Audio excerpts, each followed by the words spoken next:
Biyao's Wuxia Chronicles. Chapter 654. Qin Feiyang suddenly raised his head and looked at Mo Wuxian and the other two. Mo Wuxian laughed. Qin Feiyang, as long as you kneel down and beg me, I will let you go and let you reach the other side. Qin Feiyang laughed and said, You think you are qualified to make me kneel? He could not do such a thing that hurt his self-esteem. Moreover, even if he really knelt down, Mo Wuxian would not let him go. Stubborn. Mo Wuxian shook his head, and with a clang, a blood blade appeared above his head, emitting a shocking sharpness. At the same time, the two also raised their arms, battle chi surging at their fingertips, and a terrifying aura spread out. Qin Feiyang looked at the two and frowned. I have no enmity with you, why do you want to help Mo Wuxian deal with me? Yes. There is indeed no enmity between us, but we have always liked to kill geniuses. I heard that you, Qin Feiyang, are not only talented in cultivation, but also in alchemy, so killing you personally will definitely be very satisfying. The two laughed. Aren't you afraid of going for wool and coming home shorn? Qin Feiyang's eyes turned cold. These two were not only vain, but also self-righteous. You are now a fish on the chopping board, at our mercy, do you know that? The two of them chuckled, their expressions full of disdain. What about your companions? Qin Feiyang pointed at Yan Tianfeng and the others. If Mo Wuxian and the other two really made a move at this moment, these people would definitely suffer. But just as he finished asking, Qin Feiyang laughed at himself. Back in the Spirit Cloud Mountain, Yan Tianfeng and Pan Huiyan joined forces to kill Mo Wuxian, and Mo Wuxian had long held a grudge in his heart, so why would he care about Yan Tianfeng's life? Even if he was not here today, Mo Wuxian would not let Yan Tianfeng reach the other side.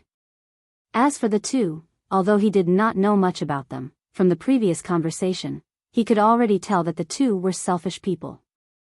In short, in their eyes, they only cared about themselves, and everyone else was a pawn, cannon fodder. True enough. Hearing what Qin Feiyang said, the three of them all had smiles on their faces. Evidently, they were mocking Qin Feiyang. You guys are really ruthless. Qin Feiyang shook his head. Alas. Could it be that you understand that those who achieve great things have to be ruthless? For someone as naive and childish as you, no matter how talented you are, it will be difficult for you to achieve great things. The golden-haired young man sighed, feeling rather regretful. Qin Feiyang glanced at the three of them, his eyes filled with disgust. In fact, the reason he said so much nonsense was to stall for time. Because it was just as Mo Wuxian and the other two had said, he couldn't move freely on the small boat. Of course. If Mo Wuxian was alone, he wouldn't have cared. Even if Mo Wuxian was a 2-star battle master now, with his methods, he could easily kill him. However, the auras emitted by the blonde and green-haired youth were comparable to Lu Xingqian. It could be seen that they were both 3-star war masters. 2 3-star war sect teaming up, in addition to Mo Wuxian, this was a bit unbearable. However, the most important thing was still Ren Wuxuang. He didn't care about Lu Xingqian and Dong Zhengyang, he also didn't care about the lives of Ling Yu and the other three. However, he couldn't ignore Ren Wuxuang. Ren Wuxuang hadn't woken up yet. Once they started fighting, he would definitely suffer. Glancing at Ren Wuxuang, Qin Feiyang still wanted to stall for time, but the three of them didn't give him a chance. To be exact, the three of them had seen through his goal. After all, the three of them weren't stupid. Boom! The three great battle arts attacked. This place was instantly filled with surging waves. Qin Feiyang and the others' boat was violently shaking in the bloody waves, as if it could be submerged at any time. What should we do? Qin Feiyang's eyes flickered. Abruptly, he gritted his teeth and activated the battle art. He raised his hand and waved it in the air. An invisible force roared out and pounced towards the three great battle arts. Boom! The invisible force collided with the three great battle arts in the air, and a terrifying destructive wave was suddenly born. Qin Feiyang's body trembled and he immediately spat out a mouthful of blood. Although he was severely injured, he was able to withstand it with the protection of the battle art. However, the bloody waves on the sea were even more turbulent, reaching a height of more than 10 meters. This was the problem that Qin Feiyang was worried about. Once they fought with all their strength, even if they weren't killed by Mo Wuxian and the other two, they would be swallowed by the bloody waves and fall into a sea of suffering. However, Mo Wuxian and the other two didn't have to worry about this. Because no matter how high the bloody waves were, they just had to retreat to a higher place on the stone stairs. On the sea, the bloody waves covered the sky and pounced towards Qin Feiyang and the others. If they couldn't think of a way, even the gods wouldn't be able to save them. Suddenly, Qin Feiyang had a plan in his mind. However, this plan was really risky. It could even be said that there was a slim chance of survival. But now, it seemed that there was no other choice but to gamble. Whoosh! Without the slightest hesitation, Qin Feiyang leaped and actually landed on Ren Wuxuang's small boat. Seeing this, Mo Wuxian and the other two were stunned. Was this guy crazy? Didn't he know that he was digging his own grave? Because the stone tablet clearly recorded that the boat could only carry one person. If there was one more person, the boat would immediately sink to the bottom of the sea. And this point was immediately confirmed. When Qin Feiyang landed on the boat immediately sank to the bottom of the sea.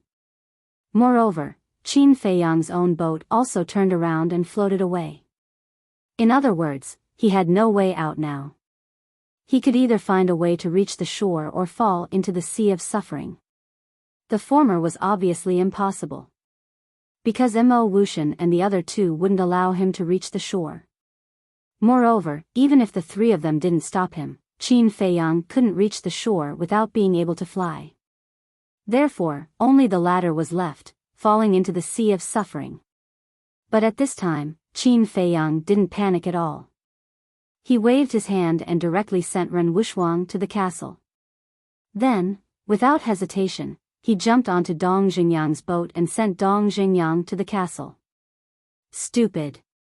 The blonde youth sneered.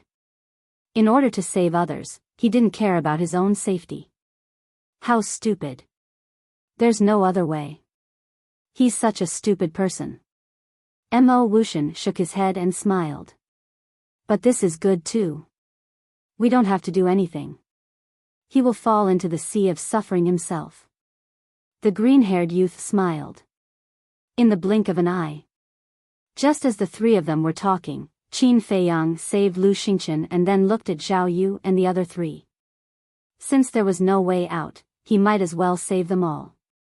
He jumped onto the four people's boats and sent them to the castle. After saving the four people, he stopped. The boat under his feet was sinking rapidly. He didn't save Yan Tianfeng and the others because their life and death had nothing to do with him. He looked up at Mo Wuxian and the other two.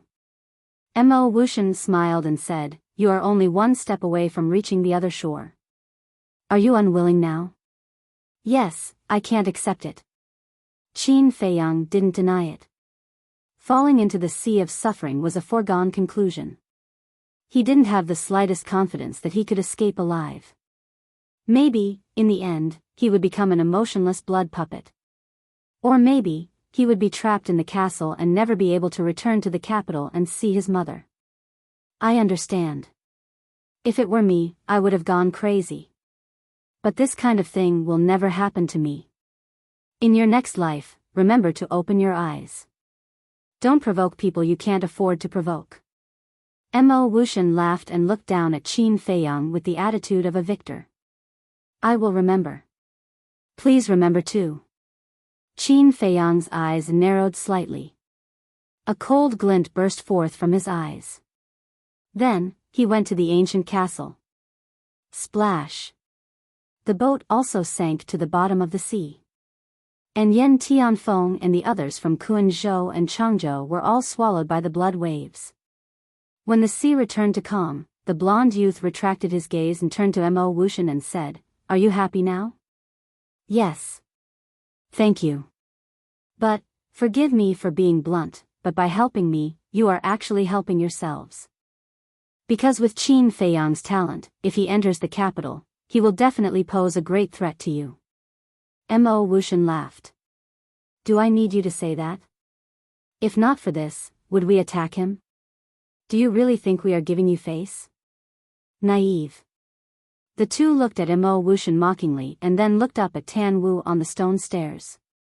Their eyes flashed coldly. It's time to deal with that trash. The two stepped forward and chased after Tan Wu. Who is the naive one? Let's wait and see. Mo Wuxian laughed coldly and quickly followed.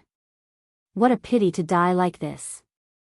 At the same time, Tan Wu also looked down at the sea, his eyes full of regret.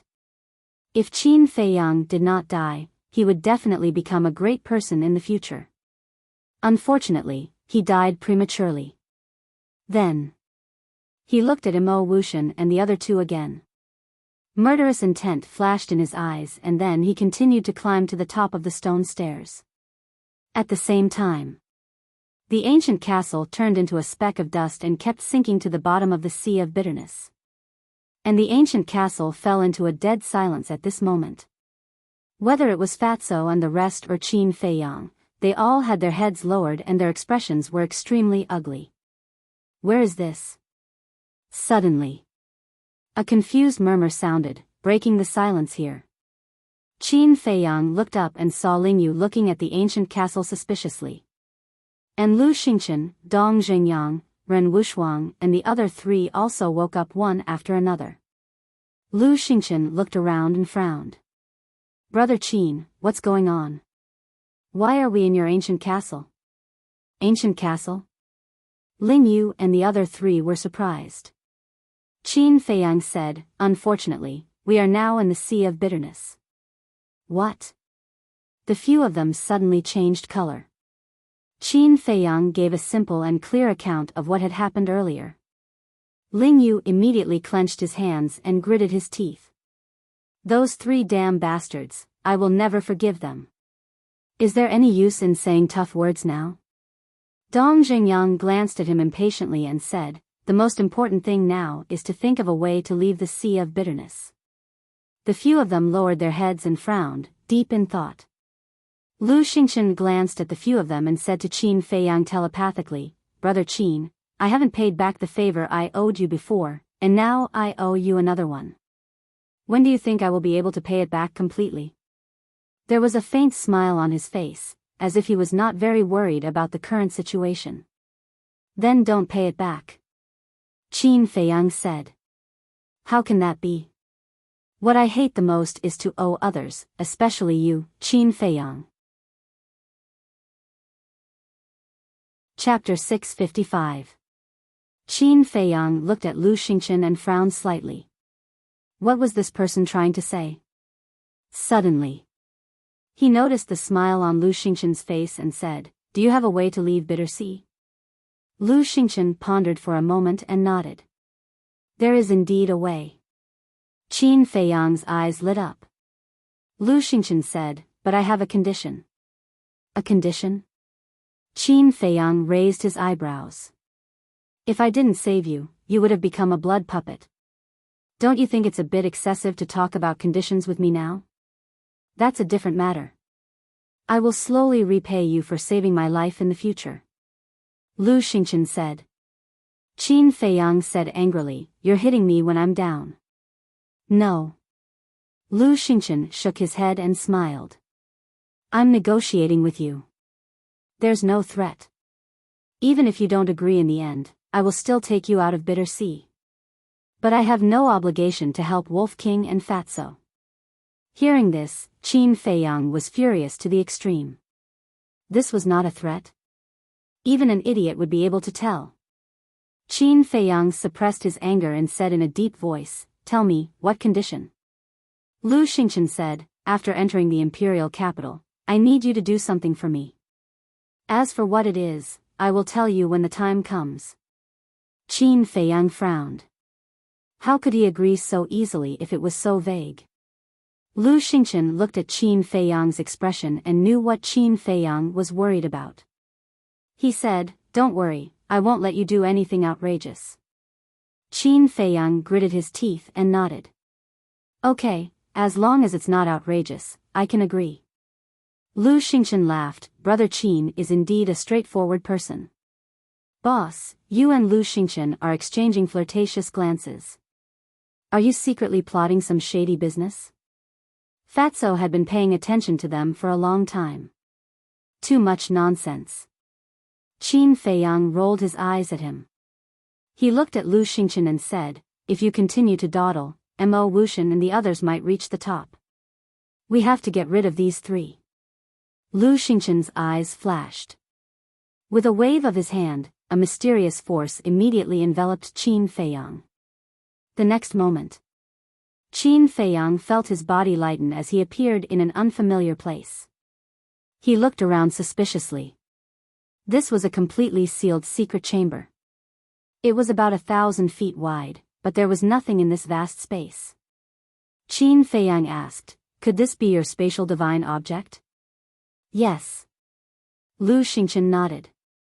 Qin Feiyang asked suspiciously, "What about the king crocodile?" Lu Xingchen said, "It's outside the secret chamber." "What?" Qin Feiyang's eyes trembled. He said in surprise, "You mean, your spatial divine object has more than one space?" "Yes. The space outside is much bigger than this." Lu Xingchen laughed. Qin Feiyang was surprised. Lu Xingchen shook his head and laughed. "Don't even think about it. I won't take you there." "Why?" Qin Feiyang was suspicious. "There are some secrets in that space that you can't know." Lu Xingchen smiled mysteriously. "Secrets?" Qin Feiyang was a little confused.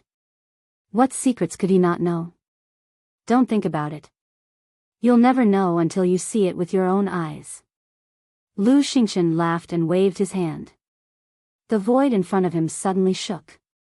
Immediately after, under Qin Feiyang's surprised gaze, an image appeared in the void. In the image, there was a sea of blood with undercurrents. "My spatial divine object can not only see the outside situation, but also control it to go to heaven and earth." Lu Xingchen explained. "Go to heaven and earth?"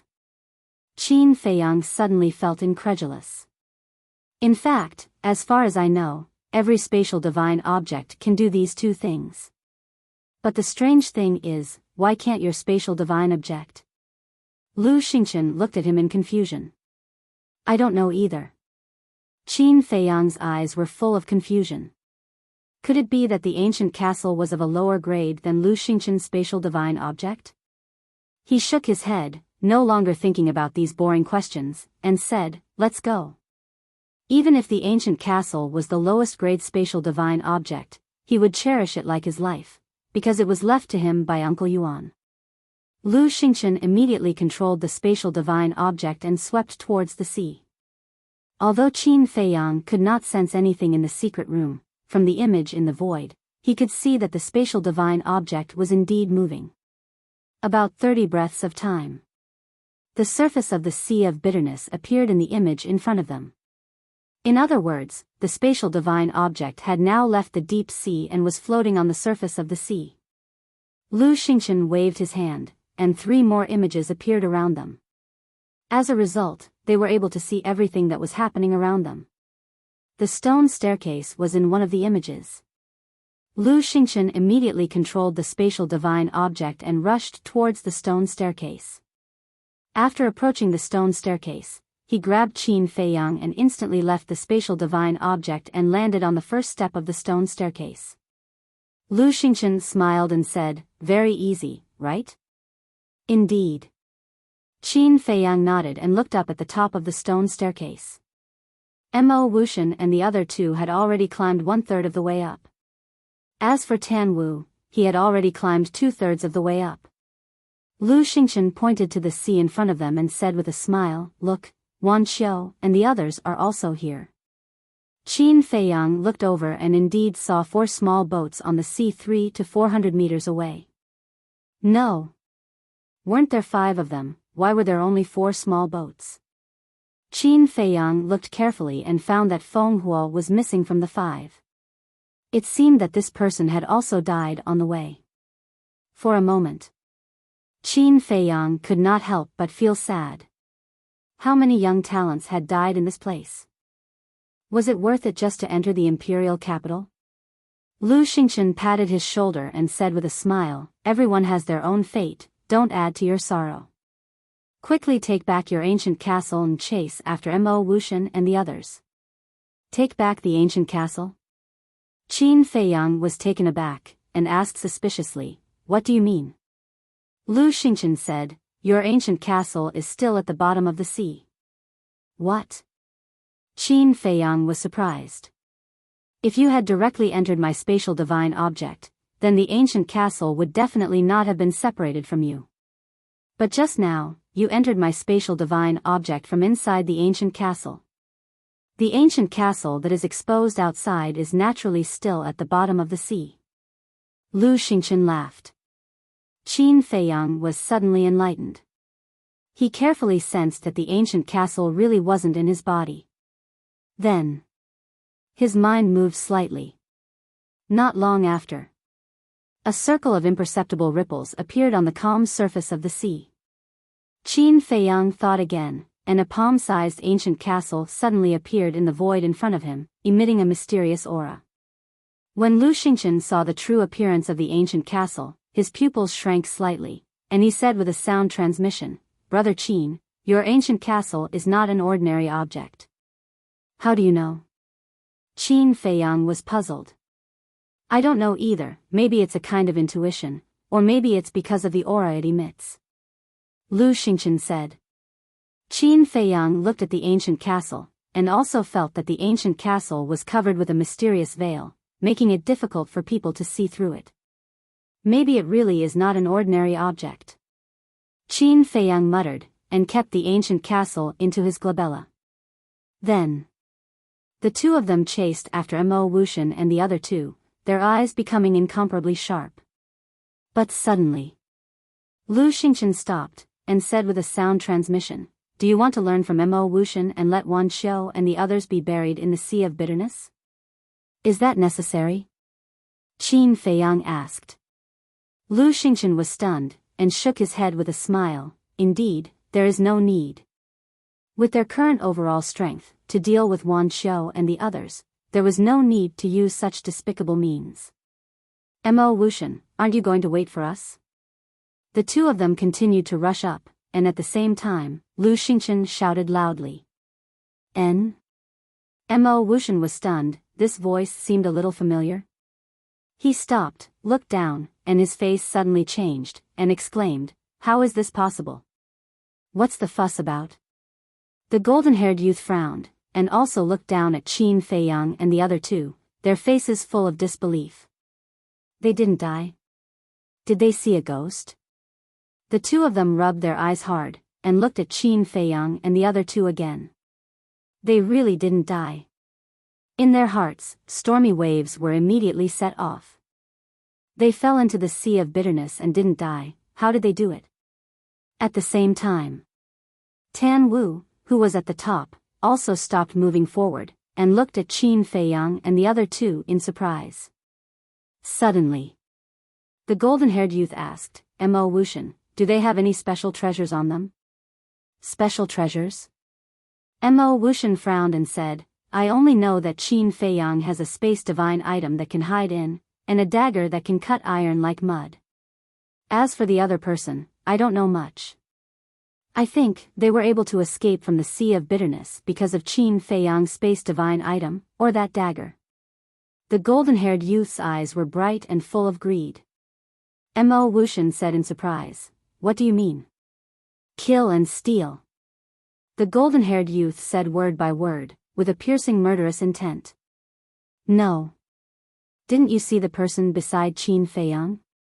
His aura is as strong as yours. I'm afraid if they fight, it will be a lose-lose situation. And Qin Feiyang's methods are also quite impressive. He's not easy to deal with." Mo Wuxian shook his head, his eyes full of worry. Previously, when they made a move against Qin Feiyang, it was because they had the advantage of time, place, and people. But now that Qin Feiyang had already come ashore, their advantage had disappeared. It would not be easy to deal with Qin Feiyang again. Lose-lose? Are you joking?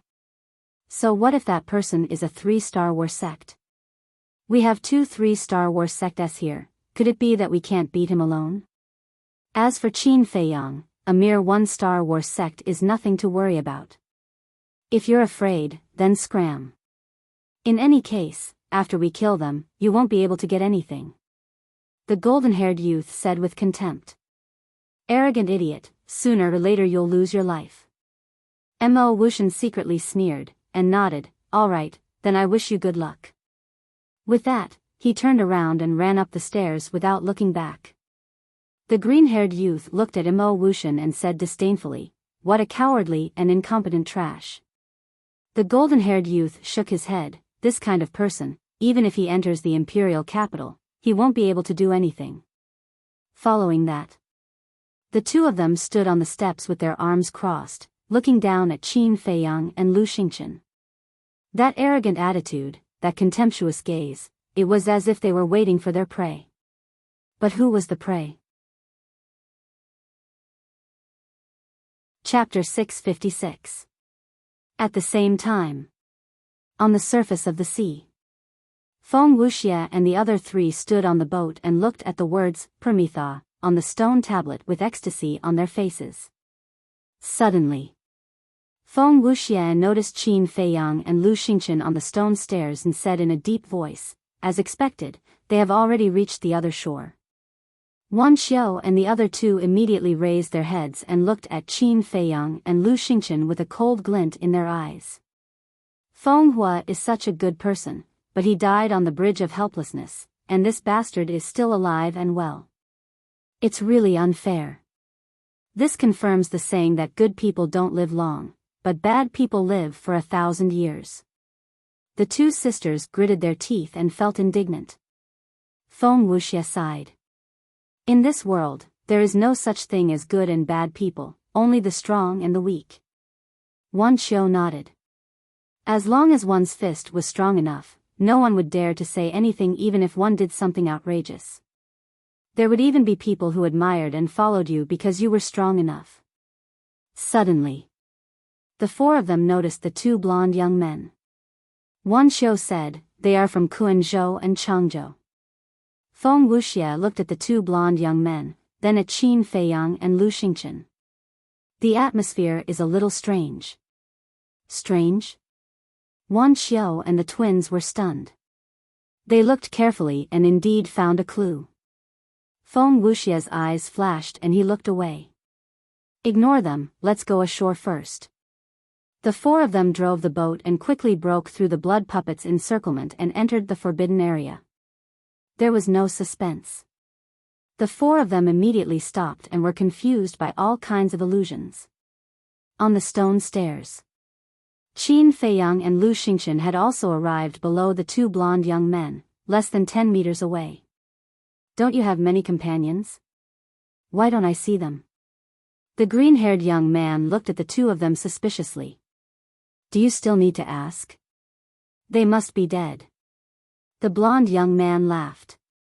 Look at my brain. I even forgot about this. I'm really muddle-headed. The green-haired youth slapped his forehead angrily. He looked at Qin Feiyang and smiled. You were trapped in a sea of bitterness with a narrow chance of survival. The fact that you were able to escape is already a blessing from the heavens. Qin Feiyang grinned and said, then I wonder if you have accumulated any good karma in your previous lives? What do you mean? The 2 of them raised their eyebrows. Lu Xingchen smiled and asked, what do you think? We? The 2 looked at each other and smiled. The golden-haired young man looked at Qin Feiyang and said, I don't want to talk nonsense with you. Immediately hand over the treasure and dagger you're hiding. Ugh. Qin Feiyang was astonished. He was actually thinking about the castle and Changshui. The arrogance of these 2 people far exceeded his imagination. Qin Feiyang crossed his arms and said playfully, what if I don't hand it over? You're not handing it over? Humph. If you don't hand it over today, don't think about leaving the 9 underworlds. The two of them sneered. So arrogant? Lu Xingchen raised his eyebrows and said indifferently, say it. Do you want to fight one-on-one or together? One-on-one? Do you think we have time to waste on you? The two of them smiled disdainfully. Lu Xingchen said, so you want to fight together? The golden-haired young man smiled and said, the two of us like to beat up rookies like you. Qin Feiyang and Lu Xingchen looked at each other with a smile in their eyes. Qin Feiyang looked at the two of them again and asked seriously, do you really like to fight in groups? You don't agree? The two of them were full of arrogance. Yes, of course. Since you like it, I must fulfill your wish. Qin Feiyang smiled brightly. But Lu Xingchen smiled even brighter than him. Was there something wrong with their heads? Were they looking for a beating? Looking at the smiles on their faces, the golden-haired young man and the green-haired young man felt inexplicably flustered. But when they thought of their own strength, their arrogance came back. The golden-haired young man said, my patience is limited. Don't play dumb with me anymore. All right then. I officially announce the start of the dog abuse event. Qin Feiyang waved his hand, and one figure after another appeared beside him. There was Fatso, Wolf King, and the Black Dragon Snake. There was also Ren Wushuang, Shen Mei, Dong Zhengyang, Dongfang Wuhan, and Murong Xiong. Of course. There were also the 4 of them. How is this possible? They're actually not dead. The golden-haired young man and the green-haired young man's expressions changed. Qin Feiyang looked at the crowd and smiled. Everyone, you heard what they said just now, right? Do you know what to do? Of course. The Wolf King chuckled. Immediately, Wolf King and Fatso rubbed their fists and walked towards the two of them. Damn it, let's go. The golden-haired young man shouted. The two of them immediately turned around and fled upwards without looking back. Chase. Wolf King waved his claws and instantly transformed into a muscular wolf, chasing after the two of them. Aya, why are you running? Weren't you very arrogant just now? Why are you running away with your tail between your legs now? Fatso followed closely behind, his face full of ridicule. The two of them were furious in their hearts. Since he was still alive, what was the point of hiding? Wasn't it obvious that he was trying to trick others? Qin Feiyang smiled and said, let's go, we'll follow them. Such a wonderful show, we can't miss it. Lu Xingchen chuckled. Everyone laughed and followed behind Qin Feiyang and Lu Xingchen, surging upwards in a mighty manner. At the same time, hearing the movement below, Mo Wuxian looked down in bewilderment, and his expression immediately changed. So many people, such a terrifying lineup, were they trying to scare people to death? Whoosh! Now he didn't dare to be negligent and hurriedly rushed towards the peak, even using all his strength. Because he knew that after Qin Feiyang and the others dealt with the golden-haired young man and the other two, they would definitely not let him go. At this moment, Tan Wu had already reached the peak. In front of him was a square, about 10,000 feet wide, located at the top of the clouds, surrounded by clouds and mist, covered with a layer of mysterious color. And in the center of the square, there were 9 blood-colored altars neatly arranged, exuding an ancient aura. In front of each altar, there was a stone tablet, engraved with the names of the 9 provinces. Obviously, this was the passage to the outside. In other words, as long as the altar was activated, one would be able to leave the 9 nether yellow springs. Tan Wu looked at the altar that led to He province, his eyes flickering. Finally, he actually turned around and walked to the stone stairs, lowering his head to glance at Qin Feiyang and the others, as if he didn't intend to leave. On the sea, Wan Xiu was the first to wake up from the illusion. But when he reached the other side, he didn't immediately chase after Qin Feiyang and the others.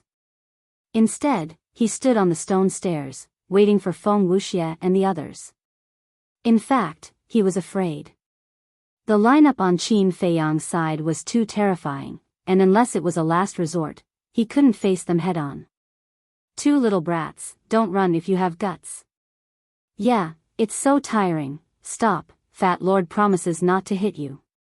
On the stone stairs, Fatso and Wolf King kept hooting. The golden-haired young man and the other two fled desperately, looking extremely embarrassed. Looking at this scene, Qin Feiyang and the others also had smiles on their faces. Zhao Yu smiled and said, "There's a saying that is right, mountains and rivers turn, and the one who laughs last is the real winner." Qin Feiyang said, "So it's better to keep a low profile." "Low profile?" Zhao Yu was stunned and then rolled his eyes. He really couldn't tell how Qin Feiyang was low profile. Ling Yu also looked at Qin Feiyang speechlessly and said, "Wolf King and Fatso probably won't be able to catch up, I'll go stop them." Although Wolf King had the perfect auxiliary battle technique, air escape steps, his cultivation was only a 2-star battle grandmaster. And although the golden-haired young man and the other two only had superior auxiliary battle techniques, they were both 3-star battle grandmasters. So in terms of speed, the two sides were equal. So, no matter how Wolf King and Fatso chased, they couldn't catch up. "No need." Qin Feiyang waved his hand. "Huh?" Ling Yu frowned. What did he mean? Didn't he want to kill the two of them? Qin Feiyang said, "Killing them now is not enough to make them completely despair." Ling Yu and the others looked at each other. What was this guy planning? Lu Xingchen pondered for a while and understood.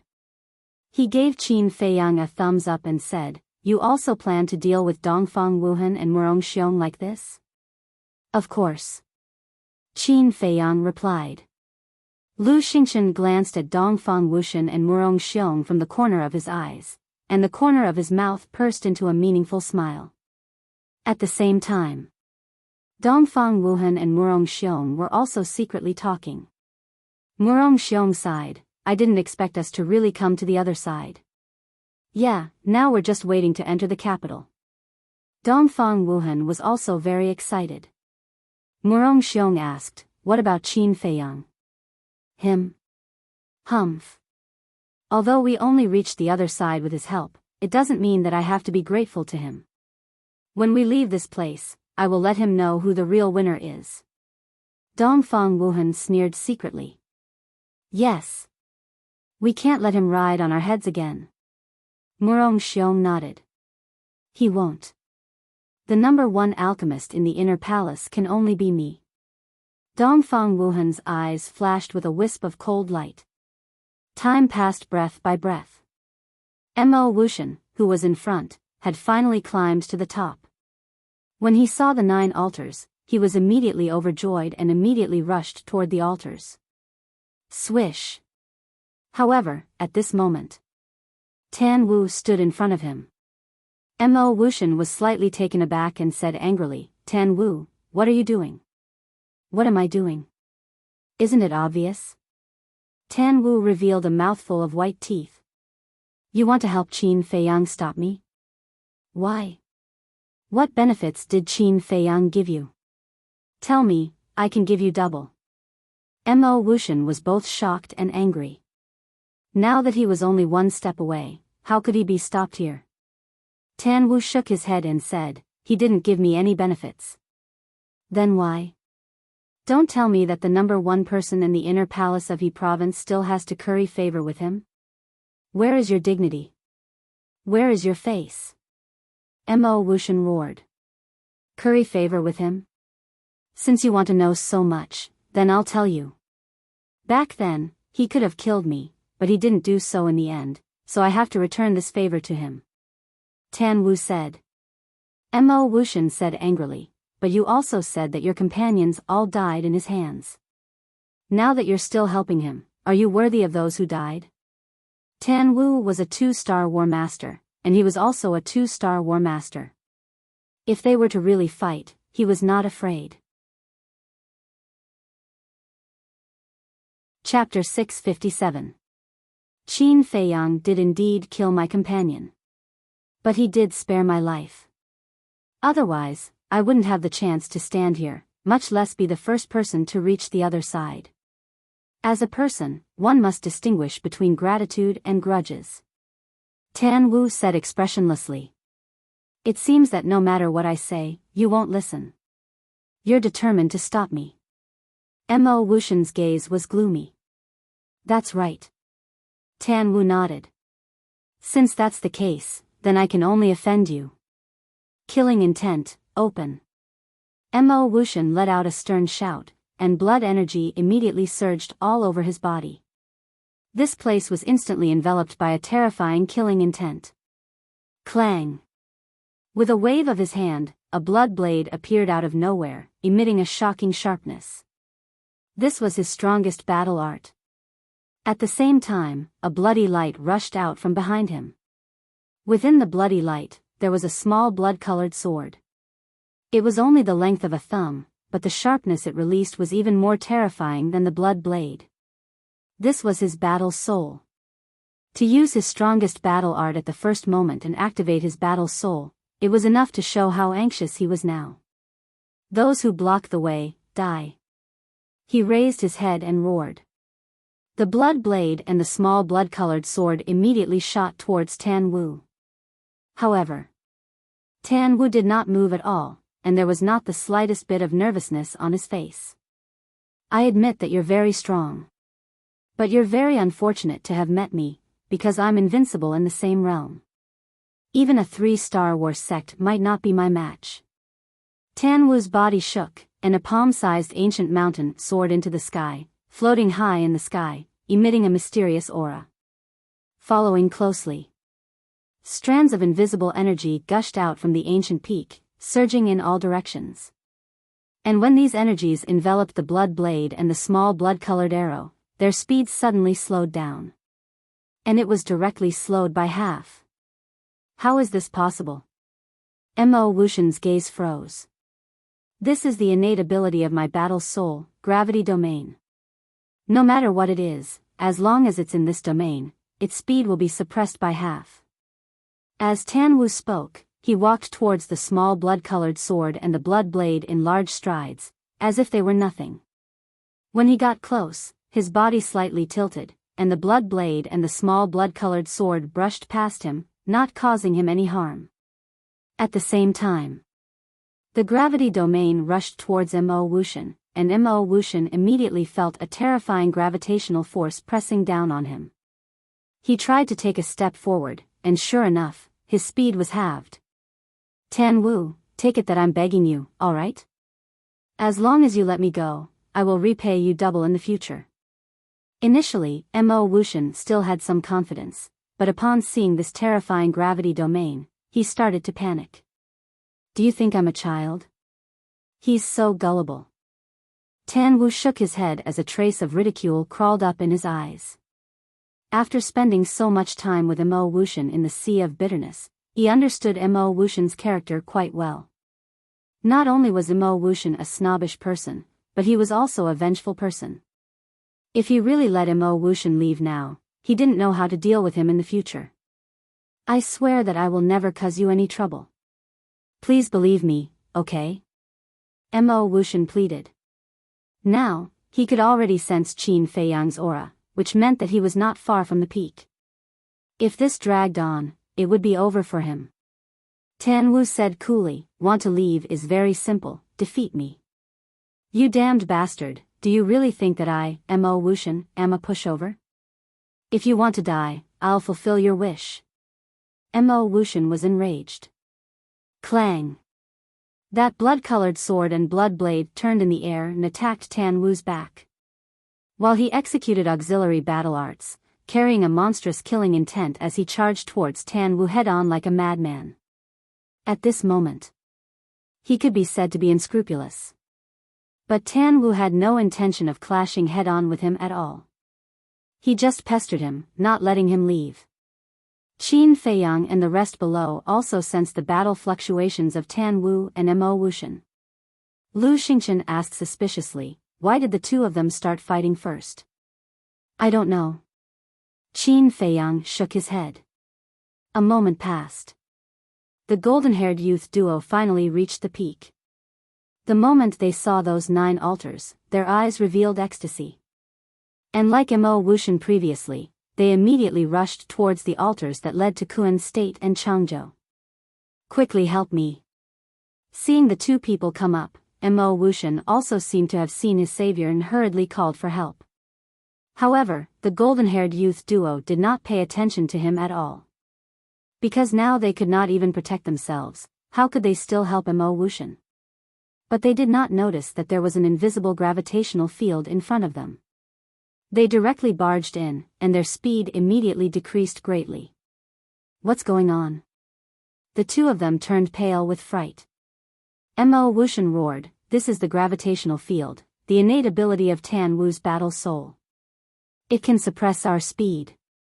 If we want to go to the altar, we have to get rid of him first." What? He actually has such a terrifying battle soul? The golden-haired youth duo trembled both physically and mentally. The next moment, the 2 of them attacked at the same time, charging towards Tan Wu together with Mo Wuxian. Seeing this, Tan Wu frowned slightly.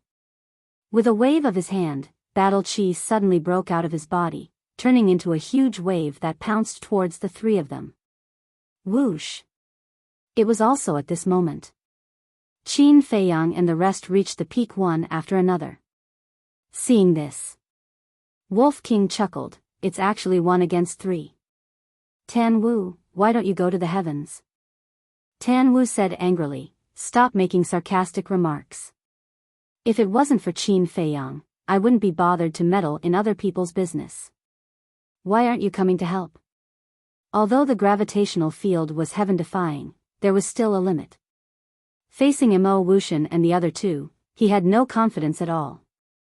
As expected, the combined attack of the 3 of them directly sent Tan Wu flying, and the gravitational field also collapsed on the spot. Following closely, Mo Wuxian and the other 2 did not dare to delay in the slightest, and immediately rushed towards the teleportation altar of Kuan Prefecture, Changzhou, and Cloud Prefecture.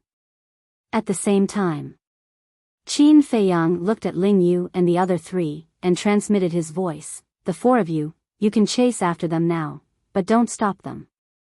Wait until they activate the altar before stopping them."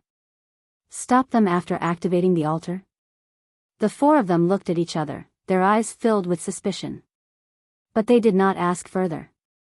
Ling Yu, Zhao Yu, and Feng Ranran all stepped on a mysterious footwork and chased after the 3 of them. They're all so fast. Qin Feiyang's eyes narrowed. He had already seen Zhao Yu's speed. She, who had perfect auxiliary combat arts, almost no one present could catch up with her. But Ling Yu and Feng Ranran's speed was actually on par with hers. In other words, Ling Yu and Feng Ranran also had perfect auxiliary combat arts. Qin Feiyang really could not figure out who exactly were these people. One had to know, perfect combat arts were almost extinct in the 9 prefectures. To be able to obtain one was already heaven-defying luck. So, he could not help but begin to suspect the identity of these 3 people.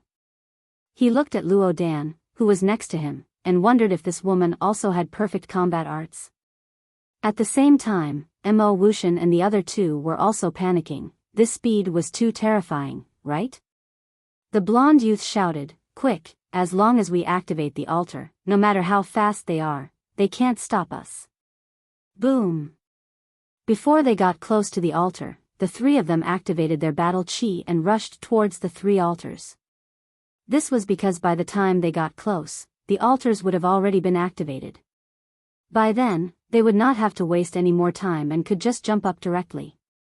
Ling Yu and the other 3 behind the 3 of them did not stop them, but quietly watched the altars activate.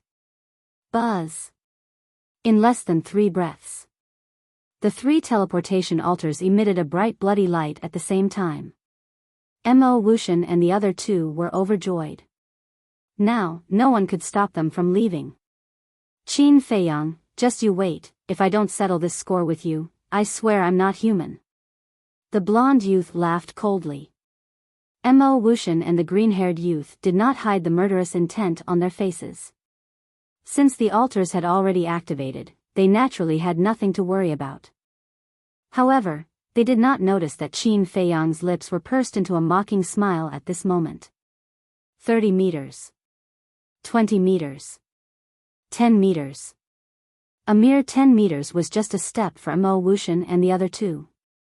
We're finally here, the three of them shouted excitedly in their hearts. Their faces were also full of smiles. But just as they leaped up and were about to jump onto the altars, Ling Yu and the other three behind them suddenly sped up and rushed in front of them. What? The three of their faces suddenly changed. At the same time, Ling Yu and the other two leaped up and kicked Mo Wuxian and the other two in the chest. Ah! Accompanied by three painful screams, the three of them were suddenly sent flying and smashed onto the ground in front of Qin Feiyang and the others, spitting out blood.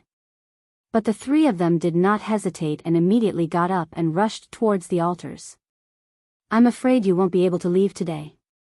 Ling Yu and the other two stood in front of the altars. The aura of a 3-star battle grandmaster rushed towards Mo Wuxian and the other two like a tidal wave. Scram! Mo Wuxian and the other two roared and instantly used their battle techniques to attack Ling Yu and the other two. You really don't know what you're talking about. Sacred Sword Judgment. Zhao Yu smiled coldly and waved her lily-white hand gently. With a loud clang, a 3-foot-long sword appeared out of thin air and destroyed Mo Wuxian and the other two's battle arts as easily as crushing dry weeds. This is impossible. The three of them spat out a mouthful of blood and looked at Zhao Yu in shock. Was this so-called Sacred Sword Judgment also a perfect battle technique? But what made the three of them even more desperate was that the bloody light from the three altars was dissipating. This also meant that the altars were about to close. No, the three of them roared hysterically, but it was useless. When the bloody light completely dissipated, the three of them knelt on the ground powerlessly, their faces ashen. Qin Feiyang glanced at the three of them and smiled faintly. Do you know why we didn't kill you on the stone stairs? Why? The blonde youth looked at him gloomily. Because you like pleasure, so we had to fulfill your wish. We let you escape here and let you successfully revive the altars because we wanted you to see hope. And just when you thought you could escape, we pushed you into the abyss and made you completely despair. How is it? Does this feeling of great joy and sorrow, of great ups and downs feel good? Qin Feiyang smiled. Puff. Hearing this, Mo Wuxian and the other two were instantly enraged and spat out another mouthful of blood. It turned out that from the beginning, they had been toyed with by Qin Feiyang. No matter how hard they tried, they could not escape. Now that they thought about their previous actions, even they felt that it was ridiculous. Chapter 658. It was only at this moment that the four of them realized what was going on. First, he gave the three of them hope. Then, he pushed them into hell. This guy's method of torturing people was really good. Don't you guys like to fight in groups? We're just standing here. Why aren't you bringing it on? Wolf King chuckled. The contempt in his eyes was undisguised. Mo Wuxian's gaze trembled. He turned around and knelt on the ground, begging, Qin Feiyang, I was wrong. Can you let me go? Sure. Jump into the sea of bitterness yourself.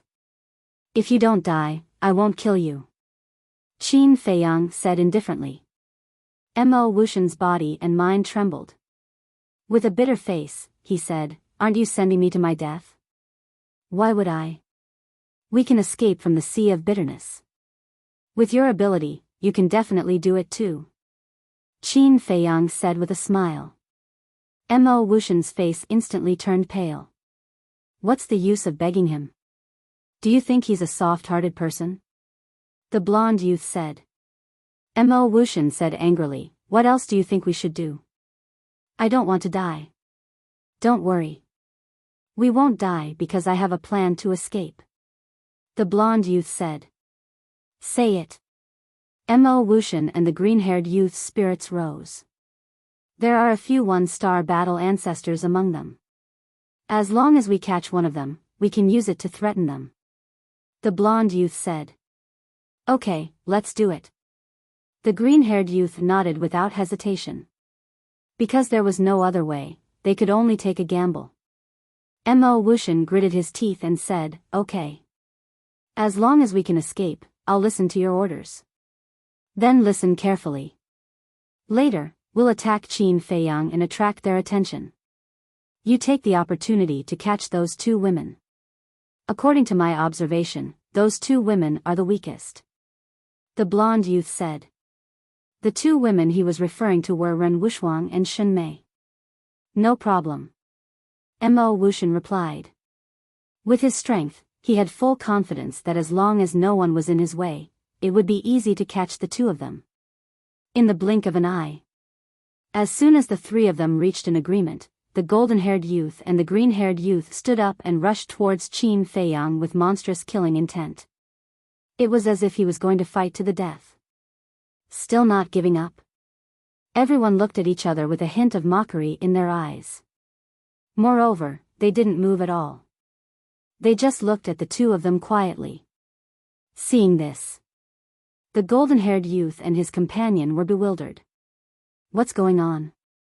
In any case, they were both three-star battle grandmasters. Although Qin Feiyang's side had the advantage in numbers, in the face of their sudden attack, they should have been more or less prepared. But why were they so indifferent now? Don't worry so much. This is a good opportunity.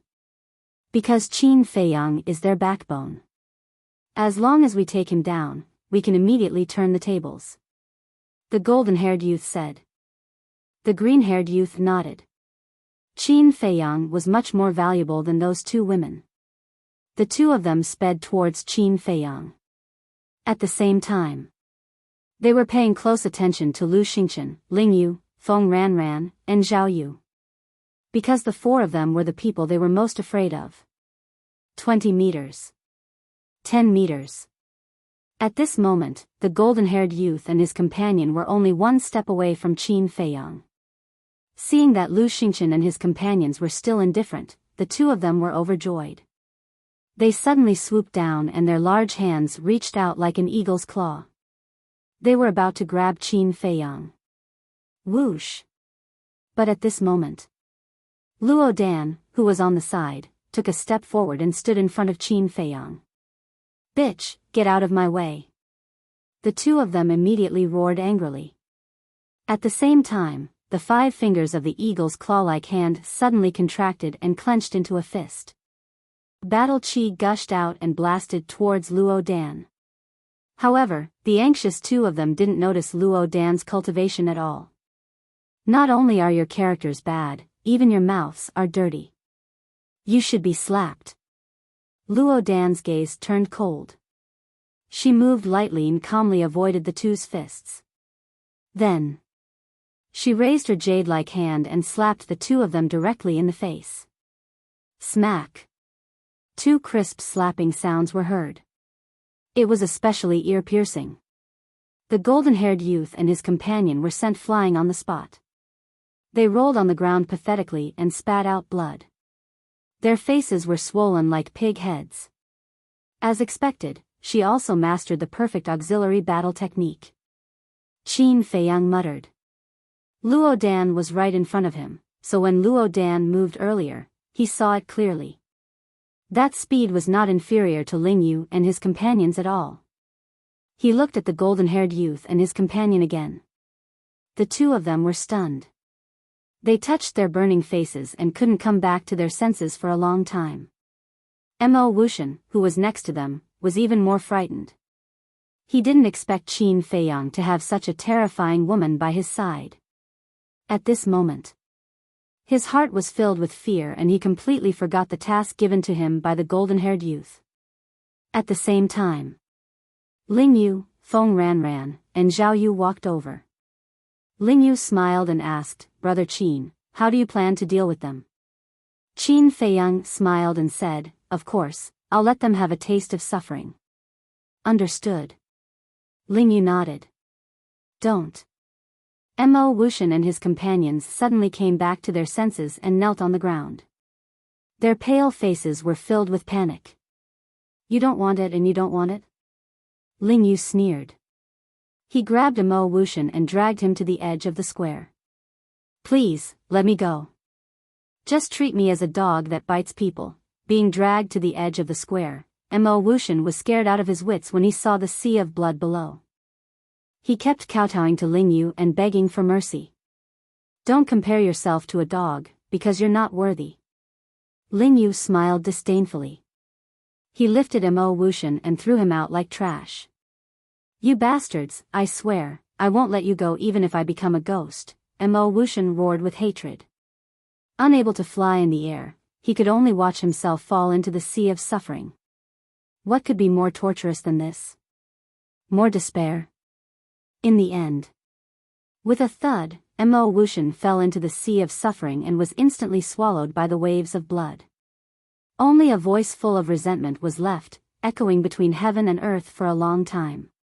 He really killed. Looking at this scene, the blonde youth muttered to himself. His heart was filled with despair. Qin Dage, please let us go, okay? We swear that we will be your servants for the rest of our lives. If we break this oath, may the heavens and earth destroy us. The two of them crawled to Qin Feiyang on their knees and begged.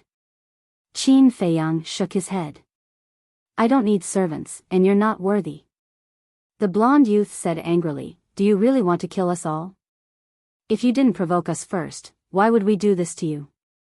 So, it's not me who wants to kill you, it's you who are seeking death. Qin Feiyang said lightly, then nodded to Ling Yu and the other three. The four immediately went forward and carried the two to the edge of the square. Don't. I beg you. Looking at the sea of blood below, the two were terrified. Ling Yu sneered. Even if Qin Feiyang doesn't kill you, we won't let you go. The blonde youth's heart trembled. In a hurry, he shouted, fight me one-on-one. Huh? The four were stunned. If we lose, you don't have to do anything, we'll jump into the sea of suffering ourselves. But if we win, you'll let us go. The blonde youth said. Zhao Yu smiled and asked, do you think that's necessary? Why? You don't dare? The blonde youth sneered. Don't dare? Zhao Yu was so angry that he laughed and nodded. Okay, I'll fulfill your wish. Bring it on. We're not challenging you, we're challenging him. The blonde youth pointed at Qin Feiyang and shouted, do you dare to fight with me? Fatso laughed, took a step forward, and said disdainfully, you think you're qualified to challenge the boss? You want to play? Fat Lord will play with you. The blonde youth glanced at Fatso and sneered. Qin Feiyang, if you're still a man, don't hide behind others. You're courting death.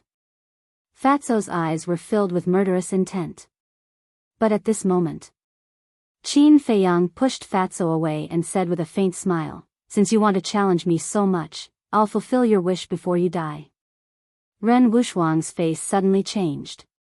He grabbed Qin Feiyang's arm and said telepathically, Feiyang, you're no match for them. Don't be reckless. Don't worry. Qin Feiyang smiled and gently pushed Ren Wuxuang away.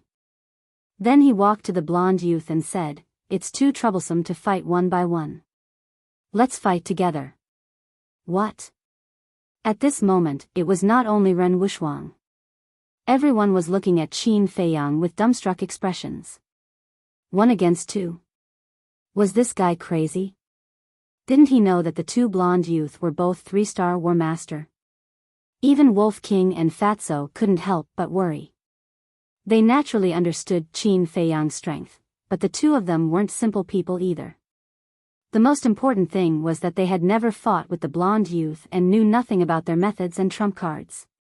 If they had some terrifying trump card, wouldn't they be digging their own grave? At the same time, the blonde youth and the other two were also stunned. They never thought that Qin Feiyang would be so arrogant. When they came back to their senses, a brilliant smile immediately crawled onto their faces. 1 against 2. This arrogant bastard really didn't know the immensity of heaven and earth. The green-haired youth said, you're the one who said it. You can't go back on your word halfway. Qin Feiyang smiled faintly and said, "Don't worry, I won't go back on my word." Boom! The two of them looked at each other. The pressure of a 3-star war master broke out of their bodies without holding back and pounced toward Qin Feiyang. The moment the pressure enveloped Qin Feiyang, a victorious smile appeared on their faces. "Qin Feiyang, you're too arrogant. Actually, we can see that your strength is indeed not bad, but your cultivation is too low. To deal with you, I only need to use pressure. Now, you can't even move, how are you going to use your methods?" The two of them laughed. "Is that so?" Qin Feiyang smiled faintly and took a step forward. "How is this possible?" The blonde youth and the other two glared angrily, and their eyeballs were about to fall out. Fatso joked, "Didn't anyone tell you that the boss has already opened the gate of potential? Pressure is useless against him." "What? The gate of potential?" The two of them trembled in disbelief. They really didn't know. Chapter 659. Qin Feiyang laughed, "You don't even know this, it seems that in your eyes, I'm really just a small character that isn't worth mentioning." The two of them looked at him and muttered to themselves for a moment. In the past, they did not put Qin Feiyang in their eyes. They even thought that the rumors about Qin Feiyang were exaggerated. But only now did they understand that this person was even more terrifying than the rumors. One had to know. The gate of potential was a legendary existence, yet this person had opened it. This showed how astonishing his potential and talent were. It was also enough to see how terrifying this person's future achievements were. But Qin Feiyang's cultivation was a 1-star war master, this was an unchangeable fact. A mere 1-star war master, no matter how heaven-defying he was, how strong could he be? Boom! The two of them looked at each other, and a cold glint appeared in their eyes. Following that, the two of them took a step forward at the same time, raised their fists and punched towards Qin Feiyang. Fight! Qin Feiyang activated the battle character art without hesitation. His long hair and eyes instantly turned red. At the same time that they activated the battle character art, the two of them punched Qin Feiyang's chest. Puff! Qin Feiyang was sent flying on the spot, and blood spurted out of his mouth. However, with the protection of the battle character art, coupled with the fact that the two of them only used normal attacks, they did not cause any fatal injuries to him. Finally, he steadily landed on the ground, wiped the blood from the corner of his mouth, and said with a faint smile, "Is this the power of your punch?" Their gazes froze. Although they did not use any battle arts, this punch contained their full strength, and they were actually able to withstand it? At the same time, a great sense of humiliation emerged in their hearts. Two 3-star war masters joined hands and attacked with all their might, yet they were unable to defeat the other party. Boom! Their bodies trembled, and battle chi surged out from their bodies like a torrent. Luo Yen sword formation. The golden-haired youth roared, and the battle chi that filled the sky instantly turned into 9 battle swords, forming a sword formation that rotated above his head. Each battle sword seemed to be cast from divine iron, emitting a bone-piercing sharpness. In the meantime, the green-haired youth waved his hands, and the temperature in the area plummeted, as if winter had arrived. Clang! Following closely, all of his battle chi gathered together and condensed into a huge profound ice sword that was dozens of meters long, hovering in the sky. Kill! As the two of them roared, the profound ice greatsword and the sword array swooped down and slashed towards Qin Feiyang. High-grade slaughter battle arts, coupled with their cultivation of a 3-star war master, they even have the power to fight against a 6-star war master. How is this Qin Feiyang going to deal with them? Ling Yu and the others thought to themselves. Qin Feiyang raised his head and looked at the sword formation and the black ice greatsword, his eyes gradually becoming sharp. Boom! He raised his arm, golden light surging in his palm. Immediately, with Qin Feiyang as the center, a mighty divine might rolled out in all directions. What is this? The golden-haired young man narrowed his eyes. No matter what it is, he will definitely lose. The green-haired young man snorted coldly.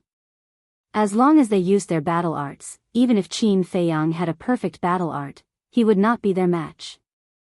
This was because Qin Feiyang's cultivation was 2 whole realms lower than theirs. However, they did not know that the return character formula was not something that a battle art could compare to. The return character formula was one of the 6-word divine formulas. To be able to be called a divine formula, its lethality was naturally stronger than a perfect battle art. Boom! Qin Feiyang's arm trembled, and a golden light burst out from his palm, turning into a monstrous torrent that drowned the sky, and blasted towards the sword array and the profound ice greatsword. Clang! An ear-piercing sound suddenly exploded in the sky. Under everyone's incredulous gazes, the sword array and the profound ice greatsword were in a stalemate with the golden light for a while, then suddenly turned in the air and charged towards the golden-haired young man and his companion. Seeing this scene, the golden-haired young man and his companion were so scared that their souls almost left their bodies, and they hurriedly fled. Boom! However, just as they left, the sword array and the profound ice greatsword arrived behind them. The 2 battle arts blasted onto the ground, and immediately created a storm of sword chi that swept wildly. Although the golden-haired young man and his companion escaped in time, they were still swept by the sword chi storm, and were instantly covered in cuts and bruises, dripping with blood. The heart-wrenching pain caused their faces to contort, and they howled in pain. Boss is too awesome. Fatso clenched his fists, and his face was flushed red as if he had been injected with chicken blood. Wolf King rolled his eyes at him, and said, "It's not that he's awesome, it's the return character formula that's awesome." The current situation was very obvious. The return character formula's power was at least twice as strong as a perfect battle art. In other words, if a perfect battle art could increase one's combat strength by 4 realms, then the return character formula could increase one's combat strength by 5 or even 6 realms. Bang! The golden-haired young man and his companion rolled on the ground, their hair disheveled, and their bodies badly mangled. They were in an extremely sorry state. Even with a battle art, we still lost? This is impossible, we must be dreaming. The 2 looked at Qin Feiyang, who was standing there proudly, and their eyes were filled with disbelief. Qin Feiyang, with his hands behind his back, calmly glanced at the 2, and said, "What other tricks do you have? Use them all." In fact, his arm was also numb. He put it behind his back to cover up this point. Looking at Qin Feiyang's calm eyes, the 2 suddenly felt humiliated. They endured the pain and got up from the ground. The golden-haired young man said coldly, "This time, we will definitely end your little life." "Is that so?" Qin Feiyang smiled faintly. Before his voice died away. Roar! Accompanied by 2 deafening beastly roars, 2 behemoths rose into the air from behind the golden-haired young man and his companion. These were their fighting souls. Qin Feiyang was surprised. The 2's fighting souls were actually flood dragons. The golden-haired young man's fighting soul flood dragon was golden all over, as if it was cast from gold. The green-haired young man's fighting soul flood dragon seemed to be condensed from ice. It was crystal clear and cold. The 2 flood dragons were more than 100 feet long, like 2 mountain ranges in the sky, and a terrifying fierce aura rolled in all directions. Qin Feiyang smiled and said, "The flood dragon fighting soul is considered a rare fighting soul in the 9 prefectures. No wonder you dare to be so arrogant and look down on others." Hearing this, the golden-haired young man and his companion were proud of themselves, but Qin Feiyang suddenly changed the topic, and said, "But after all, it is not a real dragon soul. What can it do?" "Arrogant. I would like to see how you break our gifted superpowers." "Gifted superpowers, freeze all things. Gifted superpowers, split the sky." The 2 were furious, and with a wave of their hands, the 2 flood dragons above suddenly opened their wide mouths and spat out 2 streams of air. But the difference was, The green-haired young man's flood dragon fighting soul spat out a white stream of air, which was cold and piercing to the bone. The void above instantly condensed into blocks of ice. The golden-haired young man's flood dragon fighting soul spat out a golden stream of air, which was like sword chi, exuding a sharp aura that could destroy the world. These two different streams of air, as soon as they appeared, swept across the sky and went straight for Qin Feiyang. It's so cold. Shen Mei hugged her shoulders and looked at the white stream of air in horror.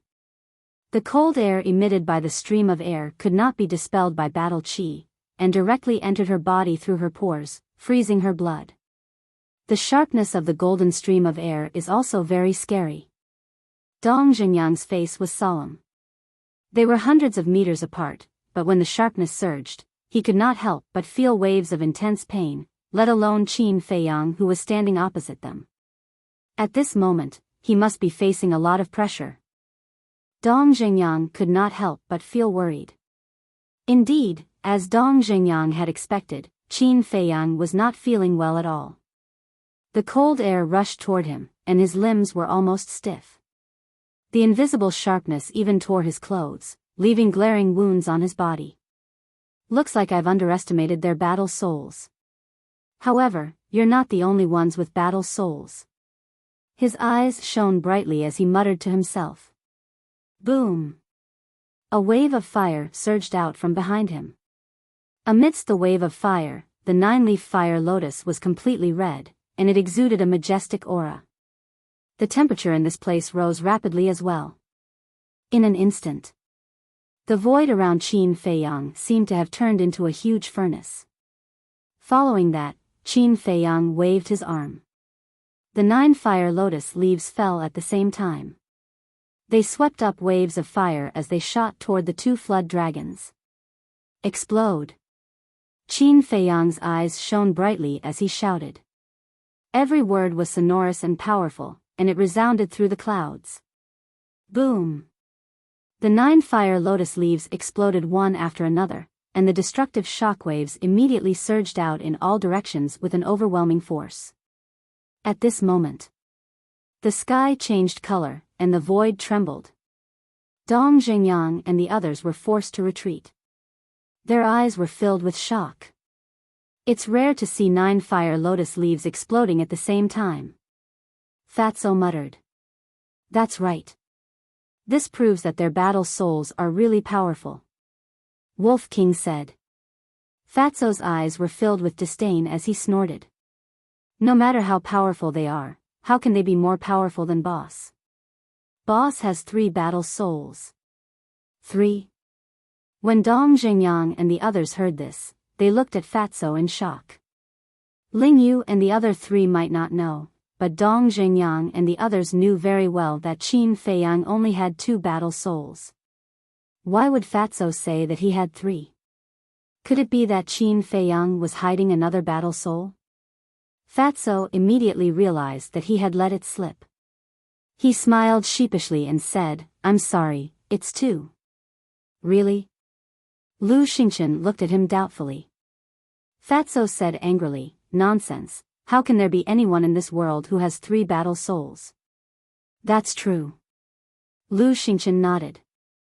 People who had 2 battle souls were already rare, let alone 3. Such people did not exist at all. Everyone did not think too much about it. They looked at the sky again and saw that the 2 flood dragons only had half of their bodies left. The golden-haired young man and Dong Zhengyang looked at their battle souls in shock.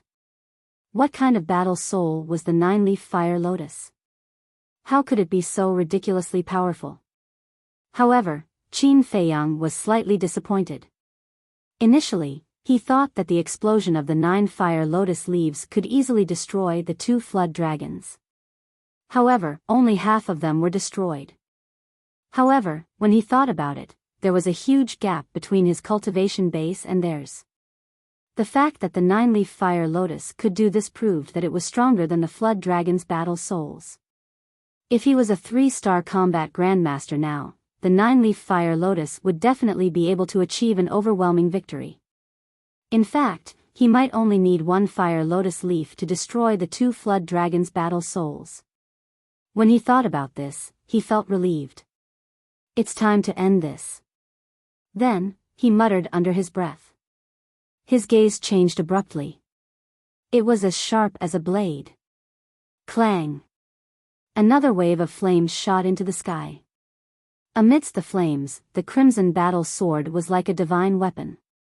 Sword chi shot into the sky and tore through the clouds. Destroy! As Qin Feiyang waved his hand, the battle sword tore through the sky and slashed toward the two flood dragons. Qin Feiyang did not even use his innate ability. There was no need for that. The two flood dragons were already arrows at the end of their flight. Roar!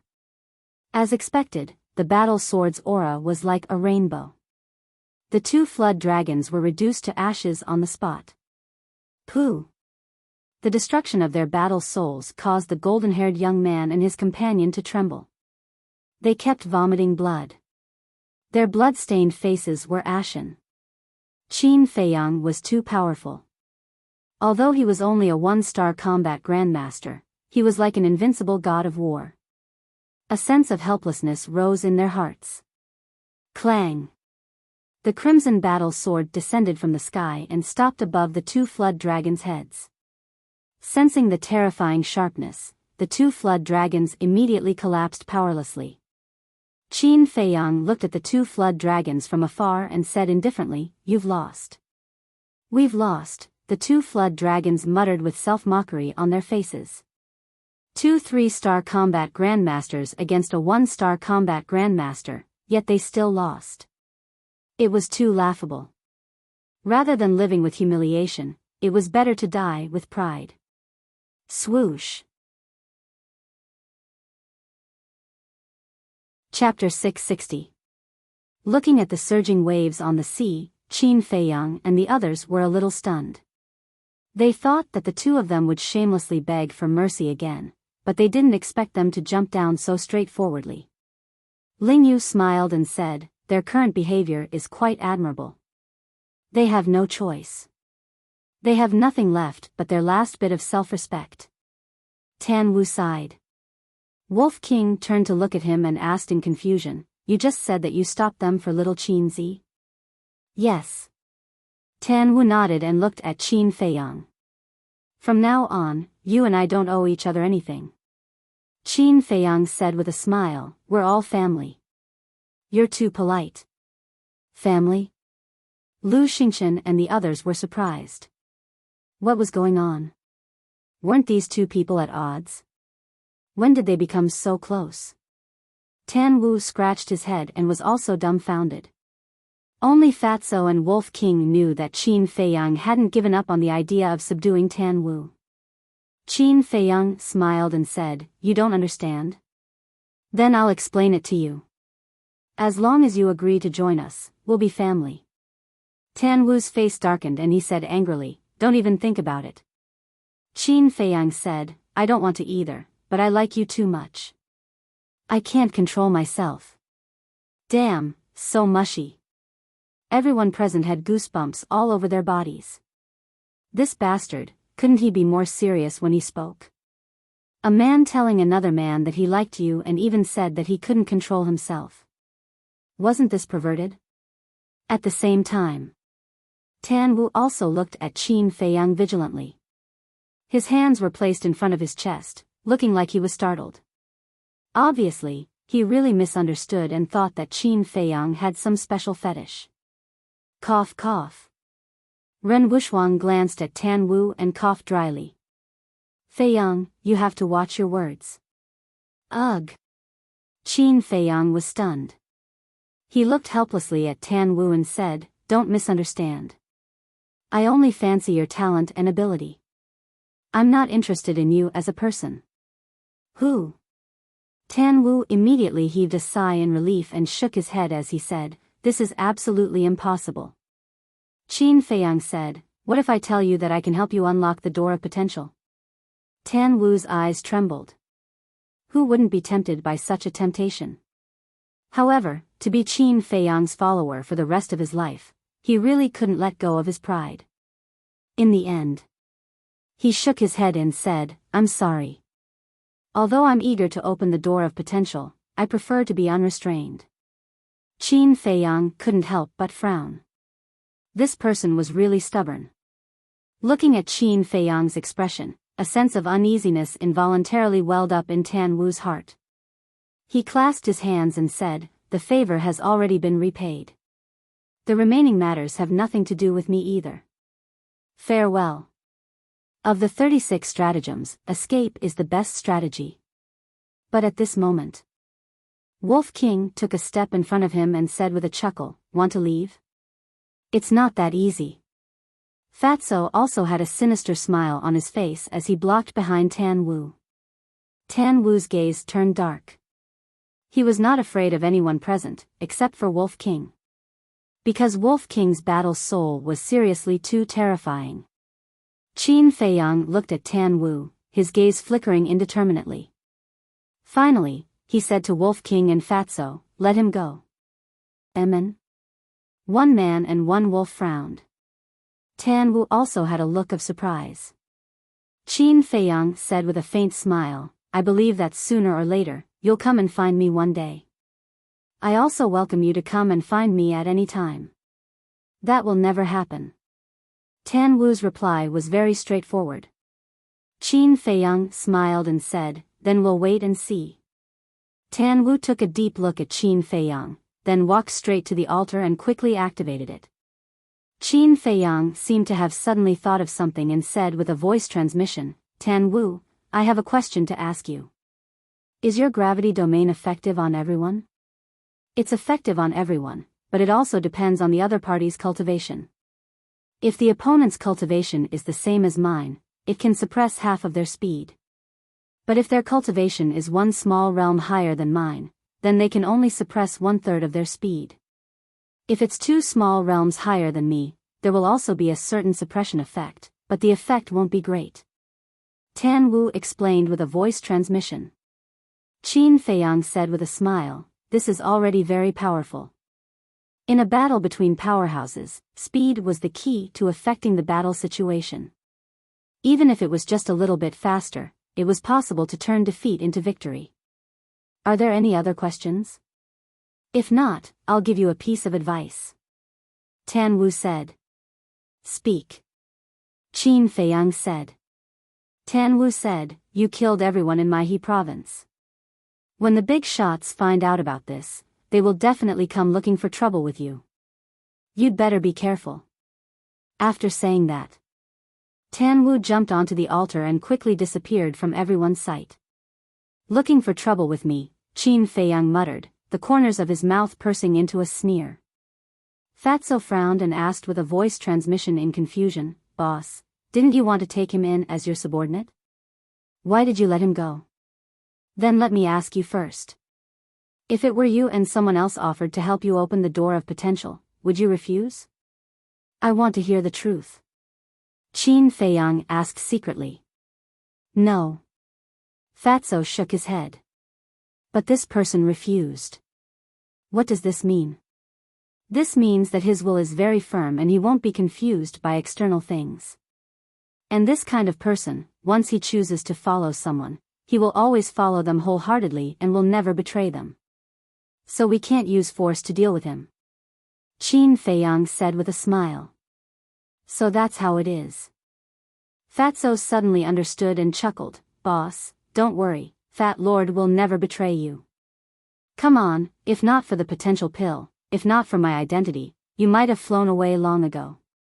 Qin Feiyang rolled his eyes at him. Fatso's expression changed, and he said angrily, "Damn, after going through fire and water with you for so long, you still don't believe in Fat Lord, so sad. Then you can slowly be sad." Qin Feiyang glanced at Fatso indifferently, then lowered his head to look at Wan Xiu and the other 3. This damn Fatso, when he was smart, he was a little too smart, but when he was stupid, he was so stupid that it made people helpless. He couldn't tell that he was just joking, but he actually took it seriously. At this moment, the 4 of them had already gotten rid of the illusion, but they did not go ashore. They stood on the boat and looked up at Qin Feiyang and the others. Wolf King sneered, "They are obviously afraid that we will attack them, so they want to wait for us to leave before going ashore. Is it useful? Qin Feiyang smiled coldly. It is indeed useless. Wolf King waved his claws, and a bright battle chi appeared, roaring towards Wan Qiu and the others. Damn it. They really haven't forgotten about us. Wan Qiu's face suddenly became gloomy. Feng Wuxia shouted, "Don't talk nonsense, go ashore." Staying in the sea of bitterness would only lead to death in the end, but as long as they went ashore, they might find a chance to live. The four of them immediately drove the boat and rushed towards the stone stairs. A mere 100 meters was naturally nothing to the four of them, and they quickly reached the shore and climbed up the first step of the stone stairs. At the same time, the battle chi swooped down and suddenly blasted into the sea of blood, causing a wave of blood dozens of meters high to surge towards the four of them. Seeing this, the four of them hurriedly rushed up the stone stairs. Splash! Boom! The waves of blood surged over, violently slamming against the stone stairs, making a deafening sound. After escaping from danger, the four of them stood on a high step and looked down at the huge waves with lingering fear. If they did not choose to go ashore just now, they would have been swallowed by the waves of blood. But the crisis was not over. Qin Feiyang and the others were still watching from above. What should we do? The twin sisters looked helplessly at Feng Wuxia and Wan Qiu. But Feng Wuxia and Wan Qiu were also helpless. At the edge of the square, Lu Xingchen looked at Feng Wuxia and the others, and his eyes flashed as he sent a voice transmission, "Qin Feiyang, let them go."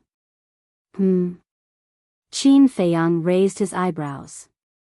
Lu Xingchen thought to himself, "Just do me a favor." Qin Feiyang pondered for a moment and nodded, "Okay, I'll do you a favor, but I hope you can tell me the reason as soon as possible." Lu Xingchen said, "When the time is right, I will tell you everything." Qin Feiyang didn't say anything else. He turned to look at Ling Yu and the other three, cupped his hands, and said with a smile, "The four of you, our cooperation along the way can be considered very pleasant. When we enter the imperial capital in the future, I hope that the four of you can help us out a little. Brother Qin, you are too polite. We are the ones who need help." Ling Yu smiled. Qin Feiyang smiled and cupped his hands. "Then we will see each other in the imperial capital." "Okay." The four of them nodded. "Let's go."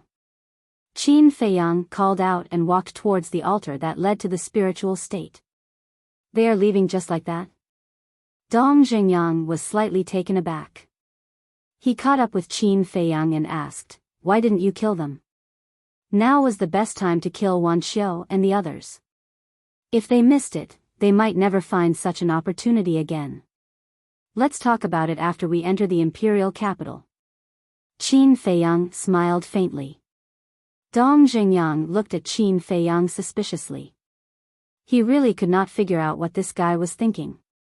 Walking to the altar, Qin Feiyang raised his arm and was about to activate the teleportation altar. However, he suddenly put down his arm and frowned. "What's wrong?" Fatso and the others looked at him in confusion. Qin Feiyang said, "I seem to have forgotten that there is one more thing to do." "What is it?" Everyone was puzzled. Qin Feiyang pondered for a moment, and his brows gradually relaxed as he smiled. "I remember." As he spoke, he waved his hand, and a stream of red sword energy flowed into the altar. Soon, the altar bloomed with a dazzling light.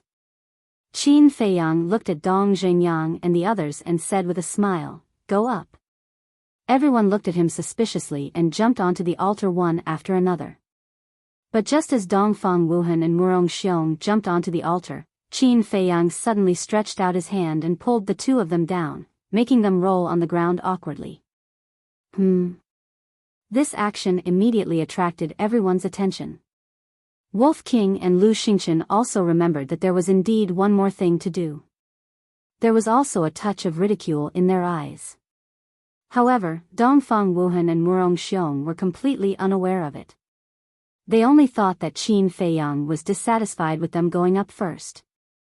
The two of them hurriedly got up, retreated to the side, and smiled apologetically. Junior brother Qin, sorry, you go first. Qin Feiyang crossed his arms and looked at the two of them playfully.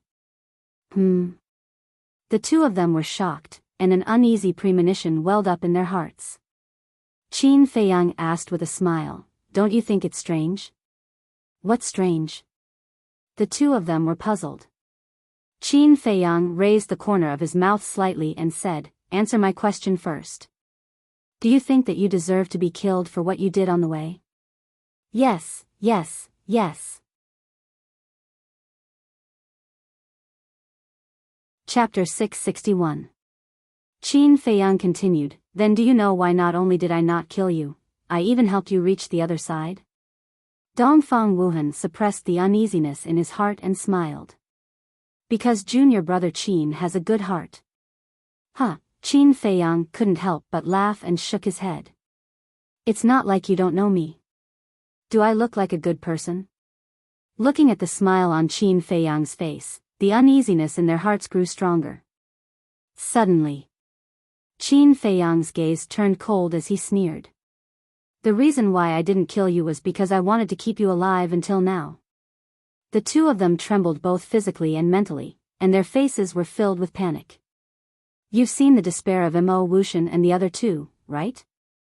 You'll be the same as them. No, you'll be even more desperate than them. Qin Feiyang's eyes flashed with a cold light. Junior brother Qin, please don't. We've already sincerely repented. Please let us live. The two of them knelt down without hesitation and kowtowed like they were pounding garlic. Their foreheads hit the ground and made thumping sounds. Let you go? All right, I'll give you a chance. The altar is right in front of you and has already been activated. As long as you can reach it, I won't kill you. Qin Feiyang smiled coldly. Whoosh. The two of them looked at each other. Then, they immediately got up and went around Qin Feiyang at top speed. Then, they jumped and landed on the altar. Naive. But Fatso, who was standing on the altar, smiled disdainfully and kicked the two of them back. Bang! The two of them rolled on the ground, their eyes swollen and bruised. But now, how could they have the time to care about their injuries? They quickly knelt on the ground and begged, Junior brother Qin, please, don't kill us, that wasn't enough. The two of them looked at Ren Wuxuang and said, Junior brother Qin listens to you the most. Can you help us plead for mercy? We really know our mistakes. I've already pleaded for you more than once or twice, but what about you? You still haven't changed. Ren Wuxuang said expressionlessly. We've already changed. Didn't you see it? We didn't do anything after that. The two of them shouted anxiously. Ren Wuxuang looked at the two of them coldly and looked at Qin Feiyang and said. Feiyang, quickly get rid of them. You damned woman. Since we can't live, then you can't live either. The faces of the two instantly became distorted. Like two mad beasts, they rushed towards Ren Wuxuang. You actually dare to scold her? You really don't know death. Fatty clenched his fists and jumped off the altar. With a single step, he charged forward and punched out with both fists. Two fists landed solidly on the two men's lower abdomens.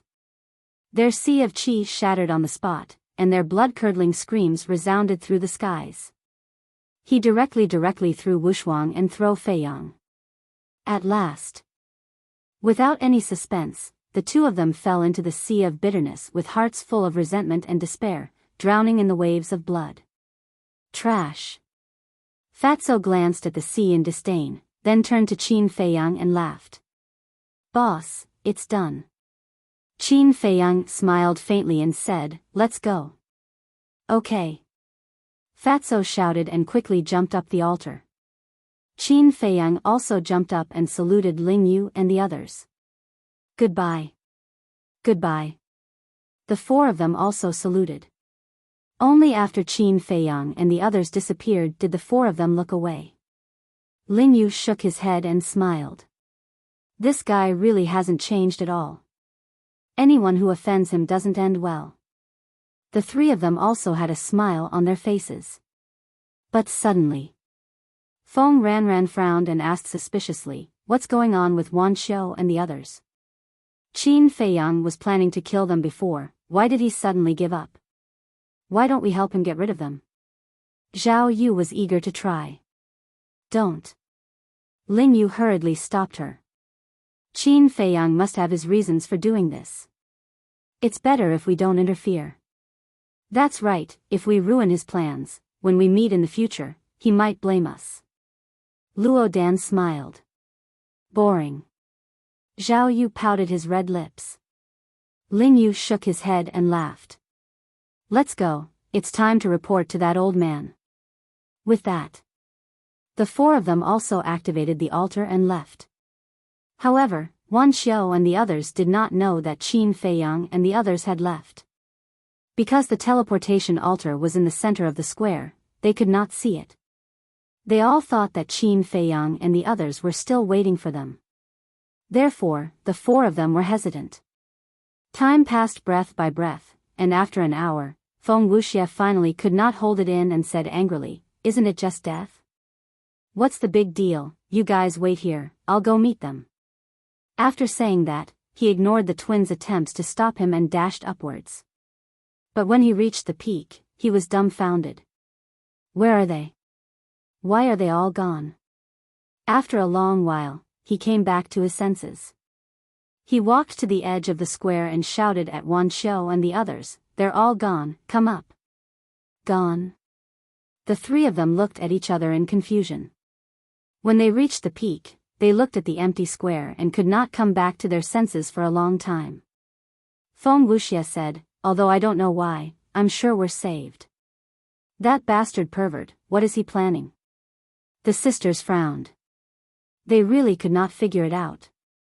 "Don't think about it, let's go," Feng Wuxia urged.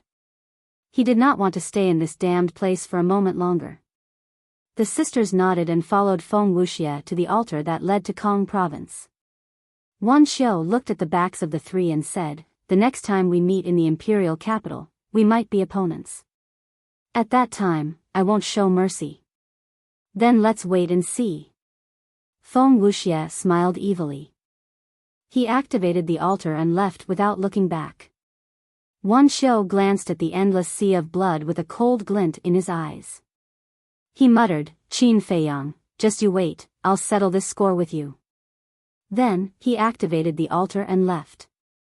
This place soon fell into a dead silence. Butterfly Valley, Spiritual State. In the secret chamber under the small wooden building, the ugly old woman sat beside the teleportation altar with her eyes slightly narrowed. Suddenly, she opened her eyes, and two beams of light shot out. Then, she looked at the teleportation altar, which suddenly emitted a bright light. "Are they back?" the ugly old woman muttered, looking nervous and expectant. Suddenly, several figures appeared on the altar out of thin air.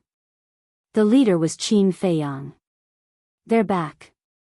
Looking at the familiar secret chamber, Qin Feiyang and the others let out long sighs of relief. Thinking back to the years in the 9th level of hell, it was like a nightmare. Collecting their thoughts, they jumped off the altar one after another and looked at the ugly old woman with fear. They bowed and said, "Greetings, Senior."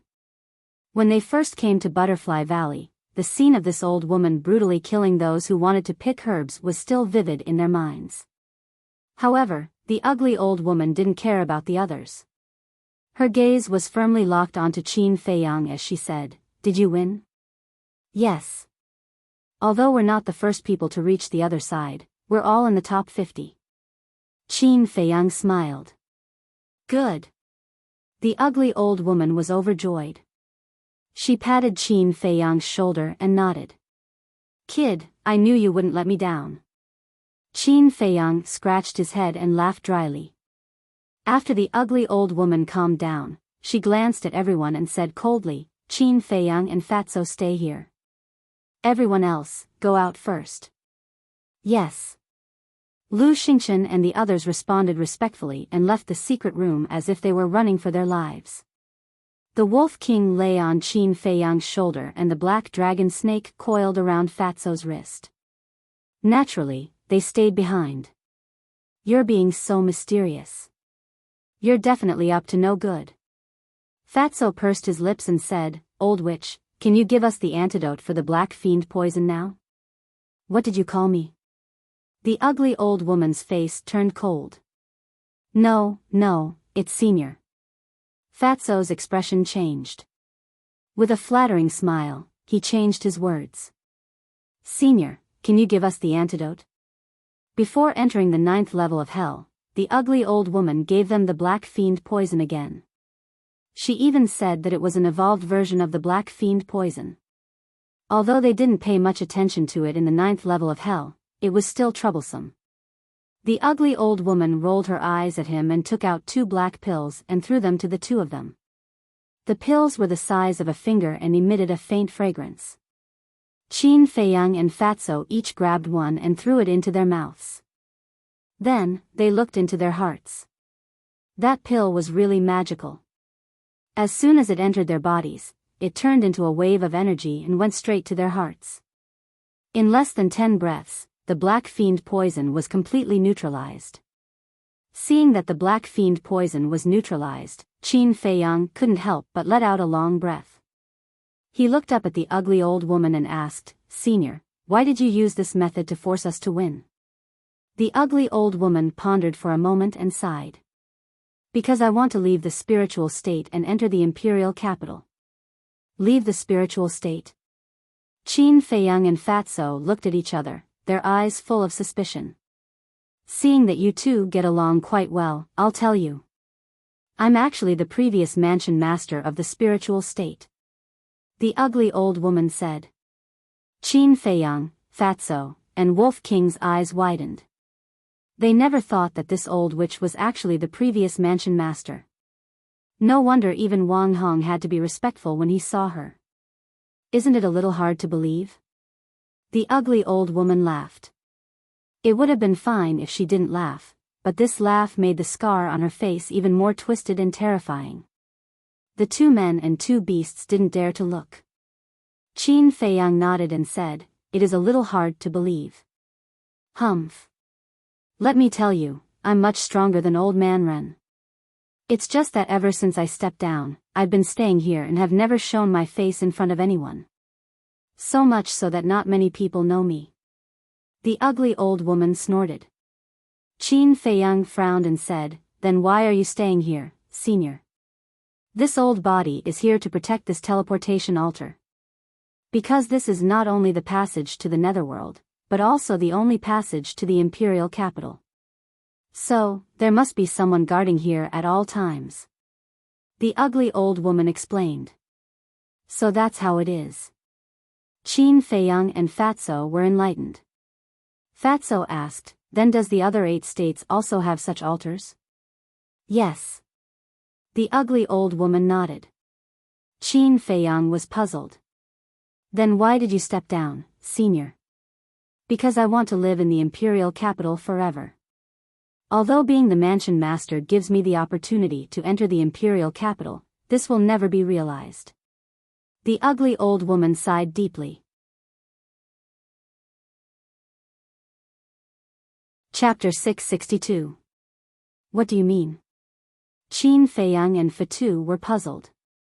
The mansion master was the highest authority in the 9 states. It could be said that they contributed greatly to the prosperity of the 9 states. Logically speaking, after they succeeded and retired, they should enter the imperial capital to retire. But why did the old woman say that it was impossible to stay in the imperial capital for a long time? Let's talk as we walk. The ugly old woman pondered for a while, raised her head and said to the 2, then turned around and walked slowly along the passage towards the exit. Qin Feiyang and Fatso looked at each other and followed silently. Wolf King and Black Dragon Snake were also unprecedentedly obedient, remaining silent along the way. After walking for a while, the ugly old woman finally spoke. Actually, there is another way to enter the imperial capital. What way? Qin Feiyang was surprised. To cultivate a group of talents. To put it simply, whether we, the old people guarding the altar, can enter the imperial capital has something to do with you young people. If you young people can win the 9 States War, then we can enter the imperial capital, or enjoy our old age in the imperial capital, or get an official position. But in the 100 years before you, almost no one successfully completed the 9 States War. There were even several times when the people of the spiritual state were completely annihilated in the 9 Nether Underworld. I really can't wait any longer. That's why this time, I used the black poison to force you to win. The ugly old woman said. So that's how it is. Qin Feiyang muttered and asked, then, Senior, can you enter the imperial capital now? Yes. The ugly old woman nodded and said with a smile, so I have to thank you properly. Fatso's eyes lit up and he asked, how do you want to thank me? The ugly old woman pondered for a while and said, you can pick the herbs outside. This, Qin Feiyang and Fatu looked at each other. Then, their eyes became hot. Wolf King, who was lying on Qin Feiyang's shoulder, was drooling. One had to know. There were countless medicinal herbs in the Butterfly Valley. Furthermore, they were all extremely rare medicinal herbs. It could be said that this was a huge treasure trove. On the other hand, the black dragon snake coiled around Fatso's wrist looked at them suspiciously. What kind of medicinal herb could make these 3 fellows so excited? Looking at Qin Feiyang's expression, the ugly old woman couldn't help but shake her head and laugh. Although you are allowed to pluck as much as you want, you should know when to stop and leave some for Old Man Ren. Qin Feiyang was stunned and asked in confusion, what does this have to do with the old master? Of course it's related. When I enter the imperial capital, the heavy responsibility of guarding the altar will fall on him. In other words, this will be his territory from now on. The ugly old woman laughed. Qin Feiyang frowned and said, Senior, do you mean that the old master also has to step down? That's right. The people who guard the altars must be extremely powerful. The prefecture lord is, without a doubt, the strongest existence in the 9 great provinces. You don't have to feel unjust for Old Man Ren, because this is the rules set by the emperor. Moreover, Old Man Ren has long wanted to step down. You may think that the prefecture lord has great power and is very dignified, but it's actually very tiring. In addition, Old Man Ren also wants to go to the imperial capital to enjoy his old age. If he doesn't step down and become the guardian of the altars, then his wish will never be fulfilled.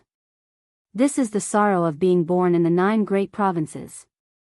The 9 great provinces originally belonged to the Great Qin Empire, and we are all citizens of the Great Qin Empire. However, it's as difficult as ascending to the heavens to enter the imperial capital. The ugly old woman sighed deeply, and there was a trace of injustice in her tone. Fatso said in his heart, Boss, Fat Lord thinks that the Great Qin Empire's system really needs to be changed, because it's too unfair to the people of the 9 great provinces. Indeed. Wolf King nodded. Change? Qin Feiyang shook his head and said with a smile, it's not as easy as you make it out to be. These systems are set by the emperor of each generation. Other than the emperor, no one has the right to change them. Fatso chuckled and said, then we'll wait until you become the emperor to change them. Don't talk nonsense. This is a crime of treason. If it falls into the ears of someone with ulterior motives, it will lead to a fatal disaster. Qin Feiyang shouted in his heart. What are you afraid of? It's only a matter of time anyway. Fatso curled his lips in disdain. Qin Feiyang helplessly glared at him, then looked at the ugly old woman and asked suspiciously, after the old man Ren steps down, who will take over the position of prefecture lord? I guess that old man Ren already has a suitable candidate in mind. However, he can only recommend it to the emperor. In the end, it's up to the emperor to decide whether it will succeed or not. The ugly old woman said. Qin Feiyang nodded and lowered his head to ponder. Who would the old man Ren's candidate be? Wang Hong. If one were to judge based on strength and character, Wang Hong was the most likely candidate. Unknowingly, the 3 men and 2 beasts left the passage and arrived outside the small wooden building. At that moment, streams of aura entered Qin Feiyang's senses. He looked up and saw Lu Xingchen and the others standing in the air, whispering to each other. Wang Hong and Jiang Qianqing were also among them, their faces full of smiles. The ugly old woman said, Wang Hong, Jiang Qianqing, you guys go first. I still have something to ask Qin Feiyang and Fatso to do. Yes. Wang Hong and Jiang Qianqing replied respectfully. Then Wang Hong looked at Qin Feiyang and transmitted his voice, Kid, after you're done with your business, go and see the prefecture lord immediately. Okay. Qin Feiyang replied in his heart. Then, Wang Hong opened a portal and quickly left with Lu Xingchen and the others. Strange. Fatso looked at the portal and frowned. What's strange? Qin Feiyang was suspicious. Fatso said, aren't Wang Hong and Jiang Qianqing also in the 9 nether yellow springs? Where did they come from? The ugly old woman said, they are only escorting you in. After you leave, the power of the rules of the 9 nether yellow springs will take the initiative to send them out. Qin Feiyang asked, Senior, did you also participate in the 9 regions Great War? Of course. Every prefecture lord is chosen from those who participated in the 9 regions Great War. But they are all failures. Because those who succeeded all went to the imperial capital. The ugly old woman said somewhat awkwardly. In other words, you were also a failure back then? Huh, so you're so bad. Fatso suddenly laughed out loud. The ugly old woman's face darkened and said coldly, do you believe that I won't cripple you? Fatso shrunk his neck in fright and immediately shut his mouth, but his face was red. Don't shoot your mouth off. Qin Feiyang rolled his eyes at Fatso and sighed. Those who succeed enter the imperial capital. Those who fail become prefecture lords or commanders. In fact, as long as they can come out alive, their achievements in the future will not be too low. It's just that the price is too high. Yes. Countless people enter the 9 nether yellow springs one after another, but how many survive in the end? But what can be done? It's just that this world is too cruel. The ugly old woman sighed deeply, then shook her head and said with a smile, let's not talk about it. Go and pick the herbs. Okay. At the mention of herbs, Qin Feiyang, Jiang Qianqing, and Wolf King were extremely excited as if they had been injected with chicken blood. But just as they flew into the sky, Qin Feiyang suddenly thought of something. He looked down at the old woman and asked in confusion, Senior, you just told Wang Hong and Jiang Qianqing that you have something for Fatso and me to do. What is it? Idiot. The ugly old woman rolled her eyes at Qin Feiyang, then turned and entered the small wooden house without looking back. What do you mean? Fatso scratched his head, his face full of suspicion. Qin Feiyang pondered for a moment, then said in realization, I understand. She said that to send Lu Xingchen and the others away. Send them away? Fatso was stunned. Think about it. Lu Xingchen and the others are the same as us. They have also won the 9 states battle. If she only lets us pick the herbs and doesn't let them do it, won't they say that she is biased behind her back? Qin Feiyang said with a smile. Ha, Fatso was stunned, then he laughed and said, I didn't expect this old witch to be so scheming. A row of black lines immediately appeared on Qin Feiyang's forehead. He angrily said, that's enough. If your disrespect angers her and she doesn't let us pick the medicinal herbs, I won't forgive you. Hee hee, don't worry, she can't hear you.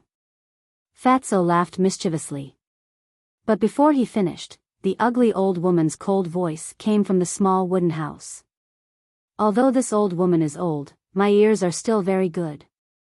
Damn Fatso, you better be careful. Hearing this, Fatso's face changed and he smiled apologetically. Did you hear that? Be careful. Qin Feiyang glanced at Fatso with schadenfreude and flew towards the sea of flowers. TSK.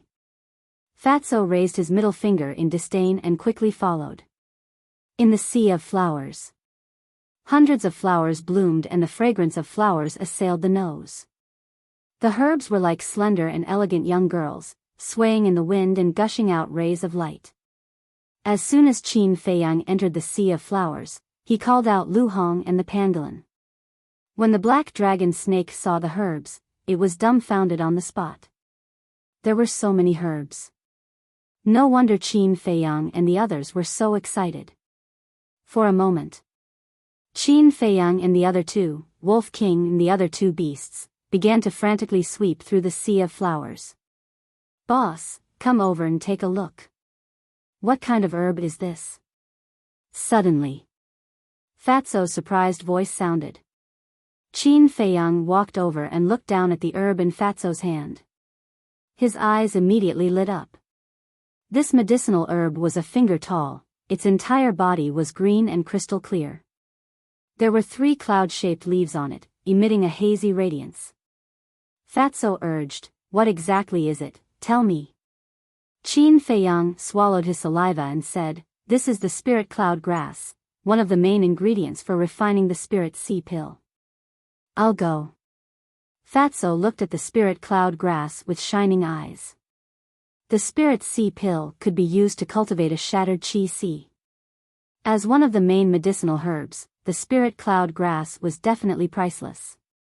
"Qin Feiyang, I also found a fruit that I have never seen before." On the other side, Lu Hong also said at this time. Qin Feiyang hurriedly ran over and looked down. The excitement on his face could not be concealed.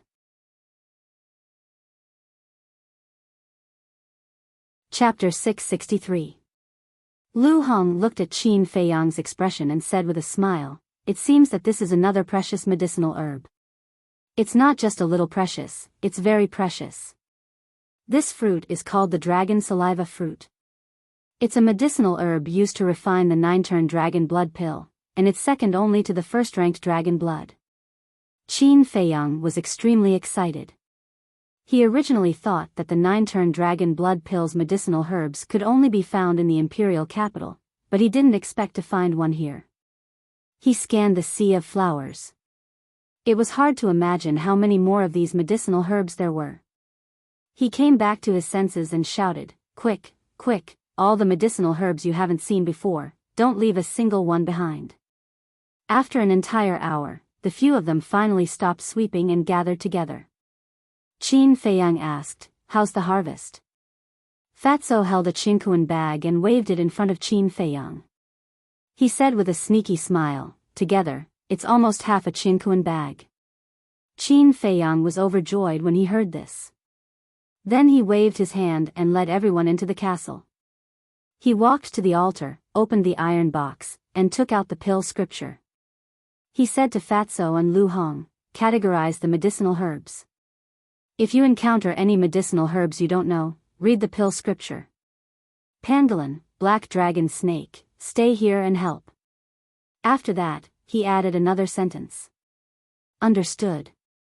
The two nodded and immediately squatted on the ground, getting busy. Qin Feiyang also left the castle with Wolf King and went to the small wooden house.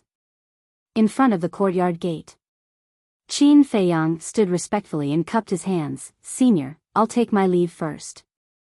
"Go. When we enter the imperial capital, I'll let Old Man Ren inform you." The ugly old woman's voice came from the wooden house. "Thank you, Senior." Qin Feiyang bowed and expressed his thanks. Then, he walked into a teleportation gate. Mansion Master's mansion. In the conference hall, the old man sat on the top. Wang Hong and Jiang Qianqing sat on the 2 seats below. Ren Wushuang, Lu Xingchen, Dong Zhengyang, and Shen Mei stood in the center of the hall, recounting what had happened in the Yellow Springs. Although the old master and Wang Hong had experienced the Great War of the 9 prefectures, they still couldn't help but shudder when they heard the narration of the 4 people. Whoosh! Outside the palace, a ripple suddenly appeared in the void, and Qin Feiyang and Wolf King appeared out of thin air. "Brother Qin, Brother Wolf King, congratulations." "That's right. Now, not only will you be able to enter the imperial capital, but you will also be famous throughout the 9 great provinces." As soon as the guards outside the hall saw the man and the wolf appear, they immediately surrounded them. Wolf King smiled proudly and said, "Are you envious?" "I'm not envious, I'm very envious. We dream of going to the imperial capital, but unfortunately, we won't have the chance in our entire lives. Brother Qin, Brother Wolf King, when you go to the imperial capital, you must work hard. Don't embarrass our spiritual state." The group of people smiled and complimented. Wolf King patted his chest and said in high spirits, "Don't worry, when we reach the imperial capital, we will still be the ones bullying them." The group of people couldn't help but laugh. However, with this man and Wolf's lawless personality, they might really turn the imperial capital upside down. "Brat, what are you doing outside? Come in quickly." At this moment, the old master's dissatisfied voice sounded in the hall. The guards surrounding Qin Feiyang and Wolf King hurriedly retreated to the side. Qin Feiyang smiled at the group of people, walked to the door, and gently pushed it open. Then, he walked in and bowed, "Greetings, Mansion Master." The old master glanced at him and said, "Close the door." Qin Feiyang turned around and closed the palace door. He walked to the side of Ren Wuxuang and the others and looked at Wang Hong and Jiang Qianqing. He cupped his hands and said with a smile, "Seniors, how have you been?" "We're still the same. As for you, I heard from Wuxuang and the others that you showed off your might in the 9 nether underworld." Wang Hong teased. "I was lucky," Qin Feiyang laughed dryly. Wang Hong's face twitched, and he said, "Mansion Master and I were also very lucky back then, why didn't we win?" This. Qin Feiyang thought for a moment and smiled awkwardly, "Maybe it's because we were a little luckier than you." Hearing this, the old master, Wang Hong, and Jiang Qianqing couldn't help but shake their heads and laugh. The old master said with a pleasant expression, "You contributed greatly to our spiritual state's great victory this time. Tell me, what reward do you want? This old man will give it to you." "Really?" Qin Feiyang said. "Nonsense, this old man always means what he says." The old master glared at him in annoyance. Wang Hong chuckled, "Qin Feiyang, you're the first person who dares to question the Mansion Master. You've got guts."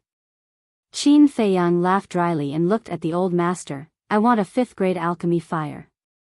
The old master's face darkened. What kind of joke was this? The highest level of alchemy fire in the spiritual state was a 4th grade alchemy fire. How dare he ask for a 5th grade alchemy fire? Wasn't this clearly making things difficult for him? "You don't have it?" Qin Feiyang couldn't help but feel disappointed. He thought for a moment and said, "Then give me 5 or 6 perfect battle arts." As soon as he said that, everyone looked at him in shock. Was this guy purposely picking a fight? The old master was so angry that his beard blew and his eyes widened. He said angrily, "Just pretend that this old man didn't say anything. The Mansion Master is acting shamelessly." "How shameless?" Wolf King mumbled.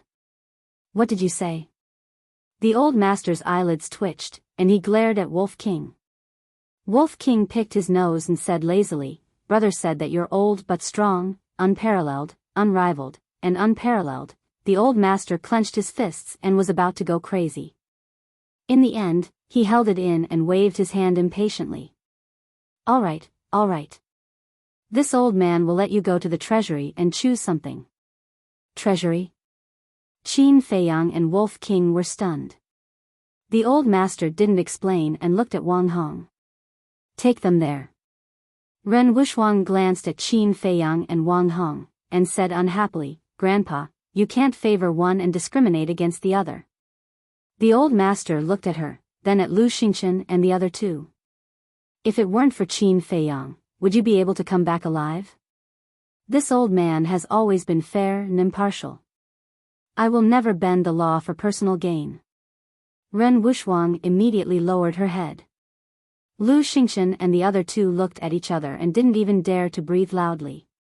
The old master looked at Wang Hong again and said, "Keep an eye on them. Don't let them take anything else."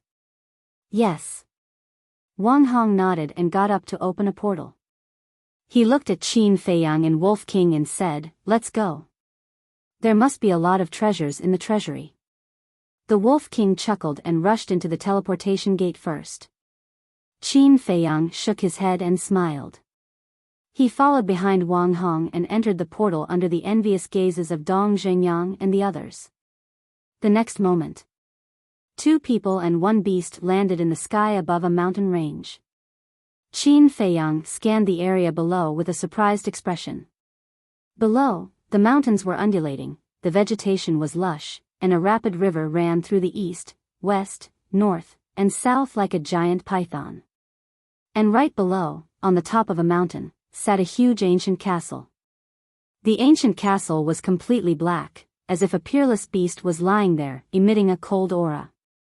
Wolf King looked at the ancient castle and said in surprise, "That's the treasury?" "That's right. This is the back mountain of the Mansion Master's mansion. The 10 commanders usually cultivate here in order to protect the treasury," Wang Hong said. Qin Feiyang took a closer look. Sure enough, there were many small and exquisite wooden buildings in the mountain streams around the ancient castle. And in the small wooden buildings, he could faintly sense a powerful aura. "Let's go down." Wang Hong waved his hand and landed in front of the gate of the ancient castle with a man and a wolf.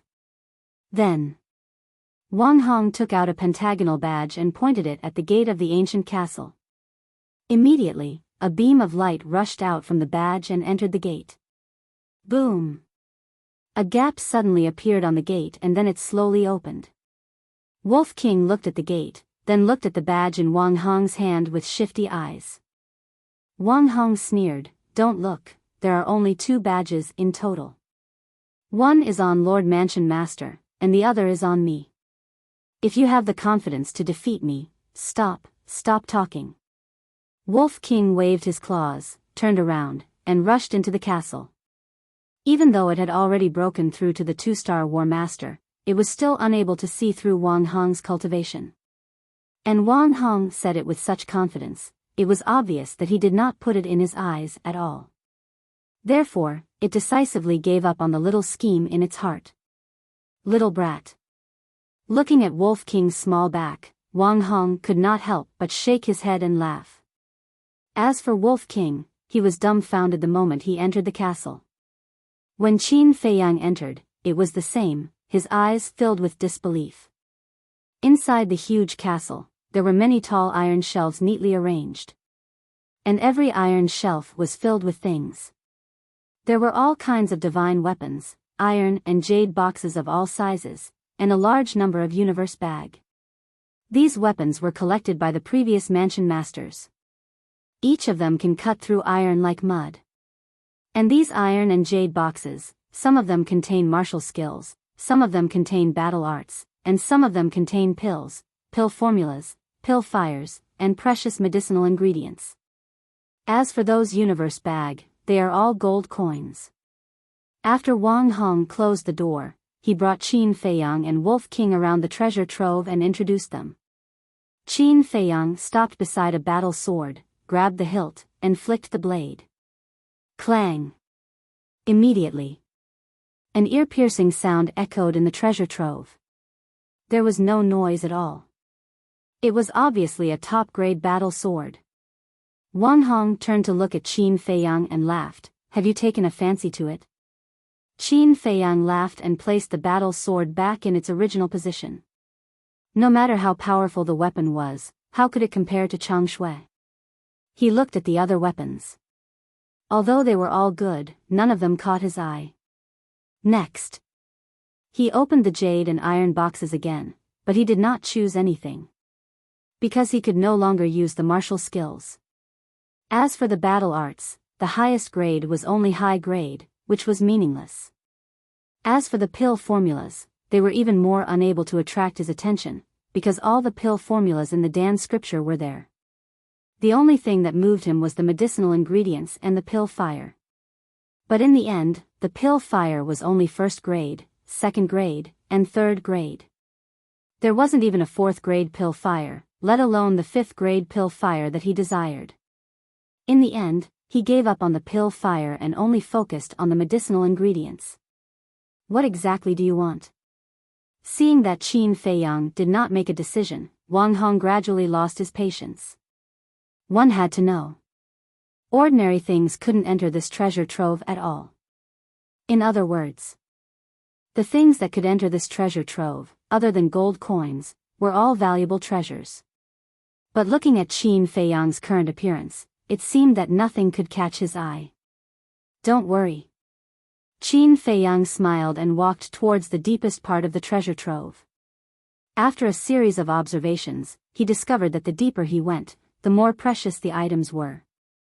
A moment later, he stopped in front of the innermost row of iron shelves and raised his head to scan the jade boxes on them. Very quickly, Qin Feiyang discovered something unusual. On the other iron shelves, there were dozens of jade boxes piled up on each floor.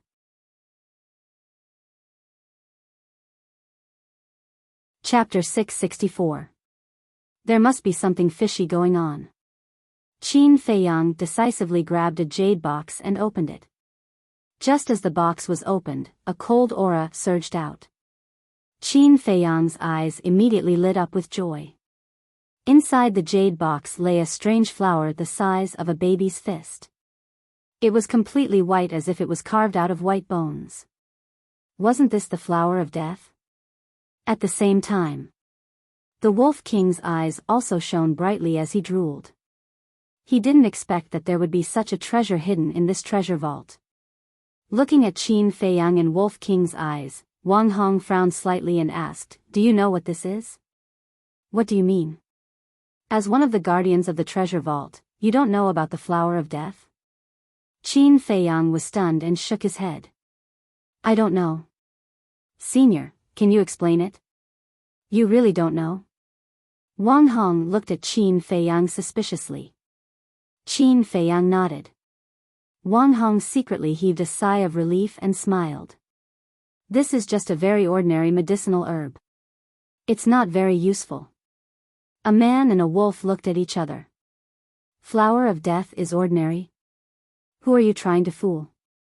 Qin Feiyang chuckled. "Senior, if you don't want me to take this flower of death away, you can just say so." "Why lie to me? You know?" Wang Hong was surprised. Wolf King pursed his lips. "Of course I know. We got one in the netherworld." Wang Hong suddenly felt awkward. He really didn't want Qin Feiyang to take away the flower of death. Because the flower of death was too precious, he lied to Qin Feiyang and said that it was just an ordinary medicinal herb. But he never expected that he would end up losing the rice used to lure it. Instead, he made himself so embarrassed. Qin Feiyang glanced at Wang Hong in amusement. Then, he casually grabbed another jade box. When he opened it, strands of multicolored light shot out. "Damn, this is the jade crystal flower!" Wolf King exclaimed. "What? You even know about the jade crystal flower?" Wang Hong stared blankly at the man and the wolf. "Is it strange that we know?" Wolf King glanced at him indifferently and also grabbed a jade box. He opened it and immediately curled his lips in disdain. Inside the jade box was a blood ginseng. To others, the blood ginseng was a rare treasure that could only be encountered by chance, but to Wolf King, it was nothing at all. He immediately closed the lid of the box and put it back to its original position. But at this moment, Qin Feiyang suddenly frowned, stretched out his hand and said, "Let me see." Previously, when Wolf King opened the jade box, he also glanced at the blood ginseng, but didn't pay it much attention. However, just as Wolf King closed the box, he suddenly had a strange feeling. This blood ginseng seemed to be somewhat different from ordinary blood ginseng. Wolf King said disdainfully, "It's just a blood ginseng. What's there to see?" At the same time, at the side, Wang Hong stared at Qin Feiyang with a trace of nervousness in his eyes. "Cut the crap." Qin Feiyang rolled his eyes at Wolf King and took the initiative to grab the jade box. Then, he opened the lid and carefully looked at the blood ginseng. Suddenly, Qin Feiyang's eyes narrowed. Immediately after, his face was filled with ecstasy. The blood ginseng lay quietly in the jade box, emitting a hazy blood light. At first glance, it was no different from ordinary blood ginseng. But if one looked carefully, there was a shocking discovery. On the surface of the blood ginseng, there was a blood-colored pattern. The shape of this pattern was like a tiger. Moreover, according to Qin Feiyang's observation, there was no trace of engraving on the blood ginseng. This was enough to show that this tiger-shaped pattern was not man-made. It grew on its own. He was no stranger to this pattern. It was called the tiger-shaped spirit pattern. Only medicinal herbs that had reached 10,000 years old would give birth to this tiger-shaped spirit pattern. In other words, the blood ginseng in front of him was 10,000 years old. 10,000-year-old blood ginseng. How could this not make him excited? That was because refining the small creation pill required these 10,000 years old medicinal herbs. He originally thought that these medicinal herbs were basically impossible to find. But he did not expect to find one here. At the same time, Wang Hong, who was at the side, looked at Qin Feiyang's expression and could not help but feel weak. It was over. He must have been discovered by this brat. He really could not understand how this Qin Feiyang knew everything. One had to know. Medicinal herbs that were 10,000 years old were already peerless. Therefore, very few people in the world knew the characteristics of 10,000 years old medicinal herbs. Even when he saw this blood ginseng back then, he only knew that this was a 10,000 years old blood ginseng after hearing the old man's explanation. But Qin Feiyang could tell at a glance. Wasn't this too unbelievable? Could it be that this brat had seen it before? But that was impossible. Qin Feiyang was just a country boy. How could he have the chance to see this 10,000 years old medicinal herb? Just as Wang Hong was puzzled, Qin Feiyang closed the jade box, turned to look at Wang Hong, and said with a smile, "Senior, I want this blood ginseng." Wang Hong's face suddenly twitched. Wolf King was a little anxious and said with a voice transmission, "Little Qin Zi, you don't want the death flower and the jade crystal flower, but you want this blood ginseng. Is there something wrong with your head? You don't understand." Qin Feiyang said secretly. "What do you mean?" Wolf King frowned. Qin Feiyang said with a smile, "This is a 10,000 years old blood ginseng. It's many times more precious than the death flower and the jade crystal flower." "What? A 10,000 years old blood ginseng?" Wolf King was dumbfounded on the spot and looked at the jade box with a dumbfounded expression. Seeing Qin Feiyang and Wolf King flirting with each other, Wang Hong could not help but frown and said, "Kid, do you want to think about it again?" Qin Feiyang said with a smile, "Senior, are you trying to trick me again? Don't waste your time, I want it." "Bastard." Wang Hong cursed under his breath and nodded helplessly, "Okay, it's the mansion master who said so. Take it." Qin Feiyang smiled and put away the iron box without hesitation. He glanced at the other jade boxes and asked suspiciously, "Senior, why are there 10,000 years old medicinal herbs here?" Wang Hong said, "It said that the first mansion master left them behind." "I see." Qin Feiyang suddenly understood. If it was the first mansion master who collected it, then it wouldn't be anything strange. After all, the first mansion master and the first emperor existed at the same time. Then, are there any other 10,000 years old medicinal herbs here? Wolf King asked, looking at the jade boxes on the iron shelf with a green light in his eyes. Wang Hong's face darkened and he said angrily, "You've already taken the 10,000 years old blood ginseng. Why are you still asking so much?" "I'm just asking. I didn't say I wanted it. Why are you so stingy?" Wolf King pouted. "I'm stingy?" Wang Hong pointed at his nose and glared at Wolf King. However, he suddenly frowned and lowered his head in silence. Qin Feiyang and Wolf King looked at him curiously. A moment later, Wang Hong looked up at Wolf King and Qin Feiyang and said telepathically, "If you guys can agree to a request of mine, I'll make the decision in private and let you guys choose another one."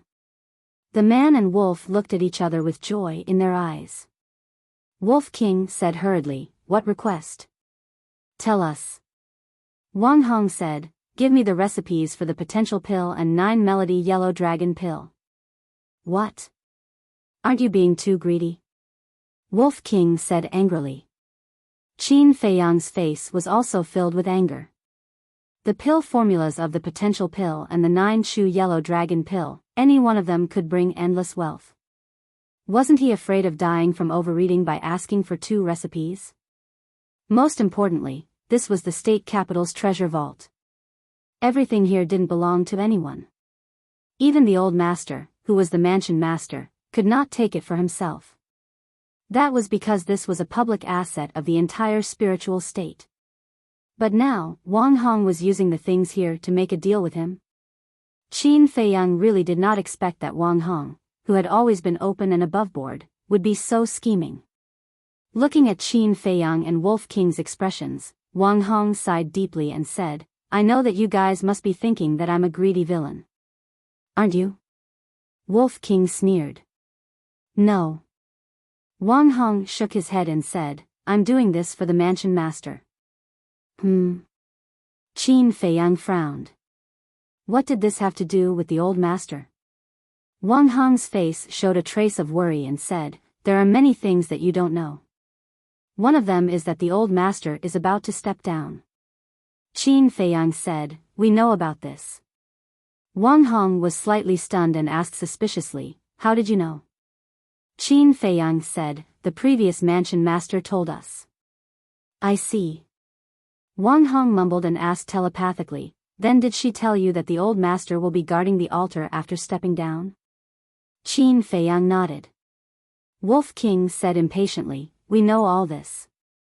Just tell us, why do you want these 2 recipes?" "To help the old master enter the imperial capital. The old master has always had a wish to stay in the imperial capital and enjoy the rest of his life. But do you know? He has to wait until the next participant of the 9 states tournament wins before he can enter the imperial capital. But I don't have much confidence in the next 9 states tournament." Wang Hong said worriedly. "It can't be. Aren't there many talented people in the inner palace? For example, Murong Jing. 10 years later, her achievements won't be any worse than Dongfang Wuhan and the others." Qin Feiyang said. "I've also heard of Murong Jing. She's very talented in alchemy and cultivation. She's also very low-key. She's a good seedling. But as far as I know, she just broke through to the 2-star combat emperor not long ago. At this speed, can she break through to the War Master realm in 10 years? Wang Hong said. What? Qin Feiyang was stunned. He remembered that he and Murong Jing entered the inner palace together. Now, he was already a 1-star combat emperor, but Murong Jing had just broken through to the 2-star combat emperor. Wasn't this too slow? Can she be compared to you monsters? All of you have opened the door of potential. Wang Hong rolled his eyes. Qin Feiyang couldn't help but laugh. Indeed, according to the cultivation speed of ordinary people, Murong Jing was already very outstanding. But compared to them, her talent was mediocre. So, my plan is to use the potential elixir and the Juku Yellow Dragon elixir to cultivate them. As long as we have the potential elixir and the Juku Yellow Dragon elixir, the spiritual state will definitely win the 9 states tournament in 10 years. By then, the old master will be able to fulfill his wish and enter the imperial capital to enjoy his old age.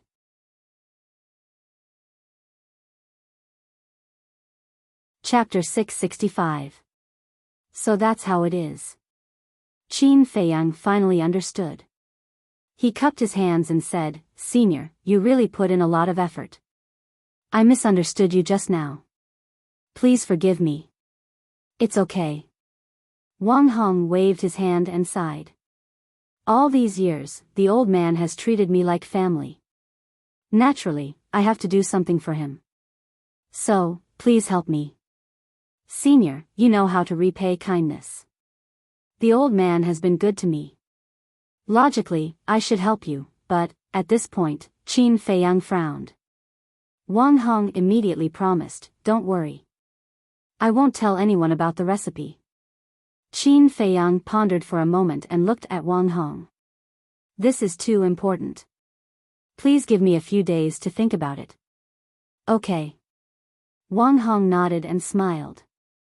He also knew that this request was a bit difficult, so he didn't urge him. Qin Feiyang didn't mention the treasure selection again. After all, he didn't promise anyone. How could he bring it up? 2 people and 1 wolf walked out of the treasury one after another. Immediately, a beautiful figure entered their sight. It was Ren Wuxuang. After Wang Hong closed the stone door, he asked in confusion, Wuxuang, why are you here? Ren Wuxuang bowed to Wang Hong and said, I have something to talk to Qin Feiyang about. Me? Qin Feiyang frowned slightly. He couldn't help but have an uneasy premonition. Wang Hong looked at the 2 meaningfully and smiled. Okay, you guys talk. With that, he opened a teleportation door and went to report to the old man. After the portal disappeared, Ren Wuxuang immediately ran to Qin Feiyang and said, Feiyang, can you tell me where my father is now? As expected. Qin Feiyang guessed that Ren Wuxuang came to him because of Ren Duxing. After a moment of silence, Qin Feiyang said, Sis, it's not that I don't want to tell you about Uncle Ren's whereabouts. It's Grandpa who doesn't want me to tell you. He doesn't want you to worry. Grandpa knows too. Ren Wuxuang's face froze. Qin Feiyang nodded and added, but the old man only knows that Uncle Ren is still alive. He doesn't know where Uncle Ren is now. Why? Ren Wuxuang looked at him in confusion. Qin Feiyang said, because Uncle Ren doesn't want you to know where he is. Even so, you can't hide it from me. This is too much. After saying that, she squatted on the ground, hugged her shoulders, and cried. Sis, don't be like this, okay? If others see this, they will think that I am bullying you. Qin Feiyang said helplessly. You guys are bullying me, I am not a child. Why don't you tell me? Ren Wuxuang whispered, tears falling like rain. Qin Feiyang said helplessly, can you stop crying? Ren Wuxuang turned a deaf ear to it and silently shed tears. Her thin body was curled up there while shivering, and she seemed to be extremely helpless. Qin Feiyang, Wuxuang, what are you 2 doing here? At this moment, one figure after another streaked across the sky. It was 3rd young Master Chao and the other commanders. Fan Jian was also among them. The 9 people landed on the square outside the castle and looked at the 2 of them curiously. Qin Feiyang smiled and said, nothing. Is that so? Then why is Miss Wuxuang crying? Fan Jian looked at Qin Feiyang strangely. Xue Huiyun frowned and said, Qin Feiyang, did you bully Wuxuang? 3rd young Master Chao said with a cold face, let me tell you, Wuxuang is the apple of our eye. If you dare to bully her, we will not forgive you. I didn't. Qin Feiyang quickly waved his hand. Wolf King stood at the side. Not only did he not help to explain, he even looked at Qin Feiyang with schadenfreude. Really? 3rd young Master Chao looked at him unkindly. Qin Feiyang was about to break down, and said, Sis, don't cry, if you keep crying, I won't be able to clear my name even if I jump into the Yellow River. Then do you want to tell me? Ren Wuxuang sent a sound transmission, her tone carrying a hint of threat. Qin Feiyang rubbed his aching forehead, looked at Wolf King beside him, and said angrily, Can you help me out? This is between you 2, what can I say? The Wolf King said indifferently, acting as if this matter had nothing to do with him. You win. Qin Feiyang glared at it fiercely, gritted his teeth, and sent a sound transmission to Ren Wuxuang. Okay, I'll take you to see him. Really? Ren Wuxuang's delicate body trembled. Yes. Qin Feiyang nodded. If he did not agree, he might really be beaten up by 3rd young Master Chao and the others. Ren Wuxuang suddenly laughed through her tears, got up, wiped her tears, and looked at Xue Huiyun and the others. He didn't bully me, just sand got into my eyes. Sand got into your eyes? The 9 people looked at each other, obviously not believing. That, cough cough, Qin Feiyang coughed and said with a smile, everyone, I have something to do, so I'll leave first. Then, he opened a portal and left quickly with Ren Wuxuang and Wolf King. What's going on? Third young Master Chao and the others looked at each other. Iron chain bridge in the land of ruins. Whoosh. 2 people and a wolf suddenly appeared out of thin air. Ren Wuxuang looked in front of her and said in surprise, isn't this the entrance to the land of ruins? That's right. Uncle Ren is down here. Qin Feiyang pointed at the canyon. Ren Wuxuang's eyes trembled, and she immediately landed on the bridge, looked down at the canyon, and shouted, Father, I'm here to find you, can you come out and see your daughter? Her voice echoed in the canyon, carrying a deep longing and desire, and did not disappear for a long time. But in the canyon, other than the whistling of the storm, no other sound could be heard. Father, I know you don't want to see me, don't want me to know you're here, you must have your reasons, but have you ever thought about my feelings? Ever since you left, I've been looking for you every day. To find you, I even stayed in the land of ruins for more than 20 years, do you think it was easy for me? But even so, I have never complained, because I know that this is what we should do as children. But what about you? Have you ever fulfilled the responsibility of a father? If you don't have this ability, why did you give birth to me? The more Ren Wuxuang spoke, the more emotional she became. In the end, she was almost screaming, and tears flowed like a spring. Sigh. Qin Feiyang, who was standing at the back, could not help but let out a long sigh. He walked to Ren Wuxuang's side, looked down at the canyon, and said, Uncle Ren, we're about to go to the imperial capital, before we leave, you should come out and see your sister. Ren Wuxuang shouted, yes, come out, I promise, I won't ask anything.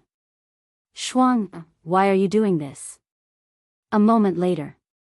A long sigh sounded in the canyon. Then.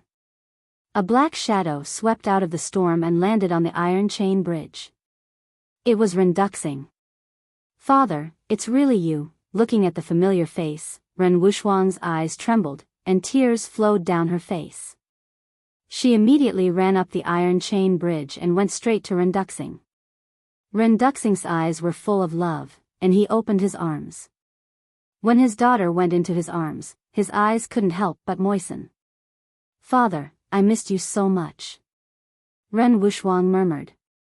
The familiar breath, the warm embrace, made her feel the fatherly love she had not felt for a long time. But hearing this, Ren Duxing was full of guilt.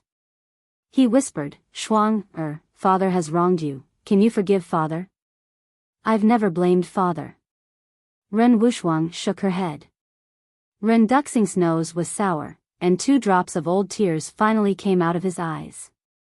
Wolf King looked at the father and daughter and murmured, Little Qin Zi, are you jealous? Who wouldn't be jealous of such a family? But, not everyone can have it. After Qin Feiyang finished speaking, he looked up at the sky with a very complicated look in his eyes. After a while, he retracted his gaze, glanced at Ren Duxing, waved his hand, and took Wolf King into the castle. Looking at Fatso and Lu Hong who were still busy, Qin Feiyang smiled and said, How is it going? Fatso wiped the sweat on his forehead and said with a smile, There are too many. It will take at least until tomorrow to sort it out. Qin Feiyang smiled faintly and said, Then put it down first. What's wrong? Lu Hong was puzzled. Qin Feiyang smiled and said, We are going to the capital soon. I think it's time to tell you some things. Lu Hong and Fatso looked at each other, immediately put down the medicinal materials in their hands, got up, and looked at Qin Feiyang. Luo Qinxue and Lin Yi also opened their eyes one after another. Qin Feiyang looked at Lin Yi and said with a smile, Haven't you always wanted to know my origin? Now I will tell you that I was indeed born in the capital. Lin Yi's delicate body trembled, but she quickly calmed down and waited for the following words. Qin Feiyang's gaze swept across everyone and the black dragon snake. He smiled and said, "My father is someone you all know, the current emperor of the great Qin Empire." What? Lin Yi and Luo Qinxue suddenly got up and looked at Qin Feiyang in disbelief. There were stormy waves in their hearts. The black dragon snake was also shocked to the extreme. As for Wolf King, Pangolin, Fatso, and Lu Hong, they were not surprised because they already knew this. The only thing they wanted to know was why Qin Feiyang came to the Iron Ox town. After a long while, Luo Qinxue recovered and asked, "Are you really the son of the emperor?" "Of course." Qin Feiyang smiled and said. Hearing this, Luo Qinxue looked up and down at Qin Feiyang, then she actually knelt on the ground. Qin Feiyang's face changed. He hurriedly went up to hold Luo Qinxue and frowned. "Auntie Shui, what are you doing?" Luo Qinxue said in a panic, "You are the prince, of course I have to salute." Qin Feiyang smiled helplessly and said, "Auntie Shui, aren't you treating me like this? Don't be like this, and now, I'm no longer a prince." "Not a prince?" Luo Qinxue was taken aback and wondered, why? Qin Feiyang smiled self-deprecatingly and said, "As early as more than 10 years ago, the emperor had already ordered to abolish my identity as a prince. If it weren't for my mother to plead for me, I'm afraid I would have already turned into a pile of soil." What? Luo Qinxue and Lin Yi were stunned. Fatso and the others were also trembling physically and mentally. It turned out that all this was related to the emperor. No wonder every time Qin Feiyang's father was mentioned, Qin Feiyang would be furious. However, why did the emperor order to abolish his son?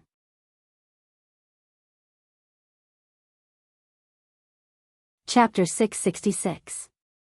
Qin Feiyang pondered for a while and smiled faintly. "My talent was not bad back then.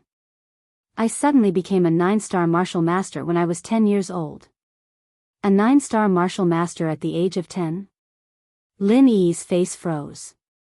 This talent is not only not bad, it is simply monstrous. But this is even more strange. Qin Feiyang has such amazing talent. It can be said that his future is limitless, but the current emperor actually poisoned him. Is he stupid? Wolf King frowned and asked, "Little Qin Zi, what is the reason?" Qin Feiyang shook his head and said, "I don't know the reason." "You don't know?" Wolf King, Fatso, and others looked at each other.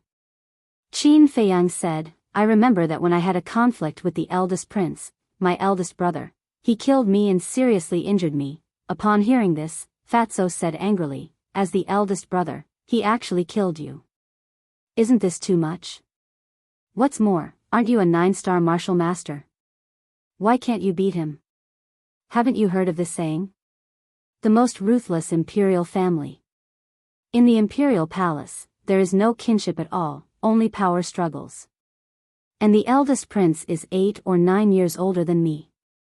At that time, he was already a 5-star martial ancestor. I am a 9-star martial master. No matter how heaven-defying I am, I can't be his opponent." Qin Feiyang shook his head and smiled bitterly. Fatso suddenly said, "I see. You continue. Speak slowly. Don't get too excited." "Do I look excited to you?" Qin Feiyang rolled his eyes at him. In the past, he was indeed very aggrieved and angry. Every night, he was awakened by nightmares. But now, he figured it out. Whatever happened, no matter how much you resent or hate it, it is impossible to change anything. Only by facing it with strength, optimism, and courage can you live more at ease. In short, you can't let the past affect your heart. Gathering his thoughts, Qin Feiyang continued, "Although the injuries I suffered that time were very serious, the imperial palace did not lack top-grade healing pills. I woke up the next morning. But not long after I woke up, misfortune befell me." When he said the last sentence, Qin Feiyang's tone obviously changed. Fatso and the others also held their breaths, waiting for Qin Feiyang to continue. "After I woke up, I was still reading the historical records in the pavilion outside the bedroom as usual. I remember that it was a rainy day. Just as I was engrossed in the movie, 4 of my father's personal bodyguards suddenly appeared and threatened to kill me. At that time, I wasn't mentally prepared at all. I was stunned. Father has always doted on me, how could he kill me? Besides, I didn't do anything wrong. But the 4 guards didn't explain anything. They pulled out their butcher's knives and slashed at my head. Qin Feiyang said, his hands couldn't help but clench. Although more than 10 years had passed, every scene and face at that time was clearly imprinted in his mind. At the same time, Fatso and the others couldn't help but feel cold all over. Killing without any reason. Was the emperor really so heartless? Lu Hong asked, and then? Of course I wasn't willing. Even if you want me to die, shouldn't you let me die with a clear understanding? I didn't hesitate to call for help from my mother. My mother is very strong. She rushed over in an instant and stopped the 4 guards. But at the same time, my father also came. But that kind face was no longer there. It was all indifference. Especially the way he looked at me. That kind of ruthless coldness, I still can't forget it. And no matter how I asked, he didn't say a word. Qin Feiyang said in a deep voice, his eyes as sharp as a blade. Fatso said, what about your mother? My mother didn't know the reason. She also asked, but he just wouldn't say. He was determined to kill me. My mother is the person who loves me the most. Of course she wouldn't allow him to do so. In a rage, she was ready to take me away from the imperial palace. Qin Feiyang said. Lu Hong said, where to? Qin Feiyang said, my mother's family. Because my grandfather has the ability to protect me. Is your grandfather very strong? Wolf King was surprised. Very strong. But I'm not very sure how strong he is. After all, I was still young at that time. And I've only seen him once since I was young, and it was when I was 5 years old. Now I don't even remember what he looks like. However, I heard from my mother that my grandfather's family is a hidden family. They are very powerful, and even the emperor has to be courteous to them. Qin Feiyang said. Damn, your background is so strong. Fatso was dumbfounded. Not only did he have a mother who was the empress, but he also had a grandfather who even the emperor was afraid of. This was simply awesome. Since your grandfather is so strong, why didn't he come to save you back then? Lu Hong was suspicious. Qin Feiyang said, I heard from my mother that my grandfather's family is very far from the imperial palace. At that time, things happened so suddenly that there was no time to inform him. Lu Hong asked, in the end, how did you escape? Upon hearing this question, Qin Feiyang's body and mind suddenly trembled. He closed his eyes, and his face was full of pain. 2 drops of tears even flowed from the corners of his eyes. Lu Hong and the others fell silent and didn't disturb him. Because at a glance, they knew that this story was Qin Feiyang's greatest pain. After a long time, Qin Feiyang opened his eyes and sighed. It was my mother who begged the emperor. At that time, my mother was ready to take me away from the imperial palace, but the emperor stopped her and fought with my mother. The emperor was stronger than my mother. In the end, my mother was seriously injured by him. Helpless, my mother knelt on the ground and begged him. Qin Feiyang clenched his hands together tightly, and his eyes were red. When he thought of the scene of his mother kneeling to the emperor in order to save him, his heart was bleeding. He could be killed. He could be humiliated. But humiliating his mother was out of the question. Phew. After a while, Qin Feiyang exhaled a long breath and calmed the anger in his heart. In the end, under my mother's bitter pleading, the emperor changed his mind and didn't kill me. However, he wanted to abolish my cultivation and expel me from the imperial capital, never to return. Moreover, my mother was not allowed to come to me. This is the details of my encounter. After telling this story, Qin Feiyang felt a lot more relaxed. Brother Feiyang, Lin Yi looked at Qin Feiyang with tears streaming down her face. She never thought that Qin Feiyang had such an unbearable past. He must have had a hard time these years. Child, don't be sad. Although you have lost a lot, you have also gained a lot. Look at Wolf King, Fatso, and Lu Hong. They are all your companions. Luo Qinxue stepped forward and comforted him softly. Qin Feiyang glanced at them one by one and bowed, "Thank you for your company over the years. Why are you so polite to us? Are you asking for a beating?" Wolf King glared at him fiercely. Qin Feiyang shook his head and laughed. Fatso suddenly said, "Boss, have you ever thought about whether this matter has anything to do with the eldest prince?" Qin Feiyang was taken aback. On the first day, you had a conflict with the eldest prince. But on the second day, the emperor, who has always loved you, turned against you. Why does Fat Lord feel that something is wrong? Fatso frowned. It should have nothing to do with him. That's because he was the one who injured me, not the other way around. Moreover, he was the one who provoked me first. If it really happened because of this, the emperor should punish him. Qin Feiyang said. That's true. Fatso nodded, frowning. He was puzzled. As for the reason, I will slowly investigate it when I enter the imperial capital. Now, I am telling these things not to win your sympathy, but to let you understand my next situation. Qin Feiyang said. Wolf King raised his eyebrows and said, "What do you mean? I don't even know if I can survive this trip to the imperial capital. You are all my friends, even my family. I don't want to implicate you. So, I hope that you won't go to the imperial capital." Qin Feiyang's face had a trace of pleading. Fuck. Are we the kind of people who are afraid of death? You treat us as friends, and we treat you as friends. Between friends, shouldn't we enjoy joys and sorrows together? Let me tell you, if you say such things again, don't blame us for falling out with you. Fatso and Wolf King said angrily.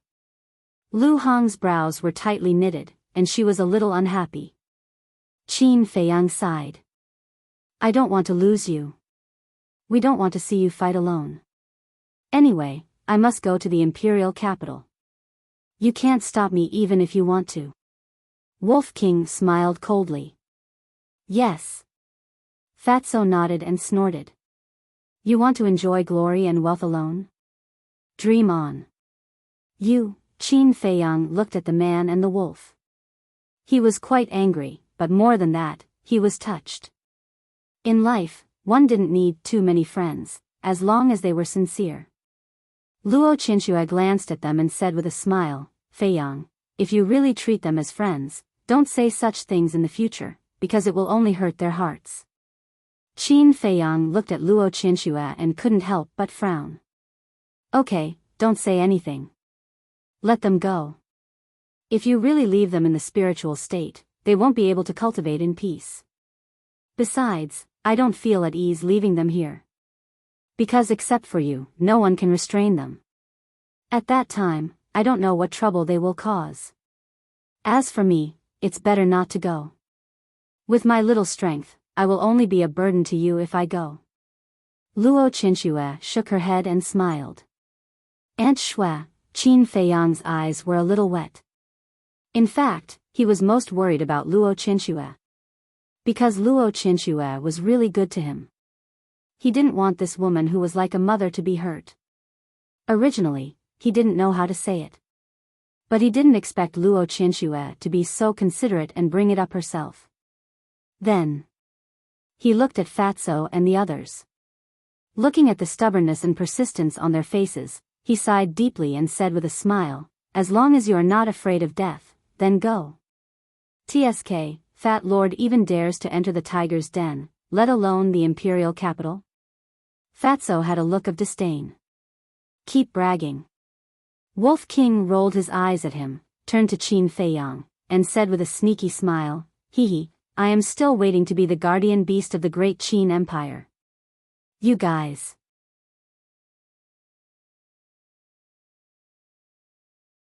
Chapter 667. Then. Qin Feiyang looked at Yi again.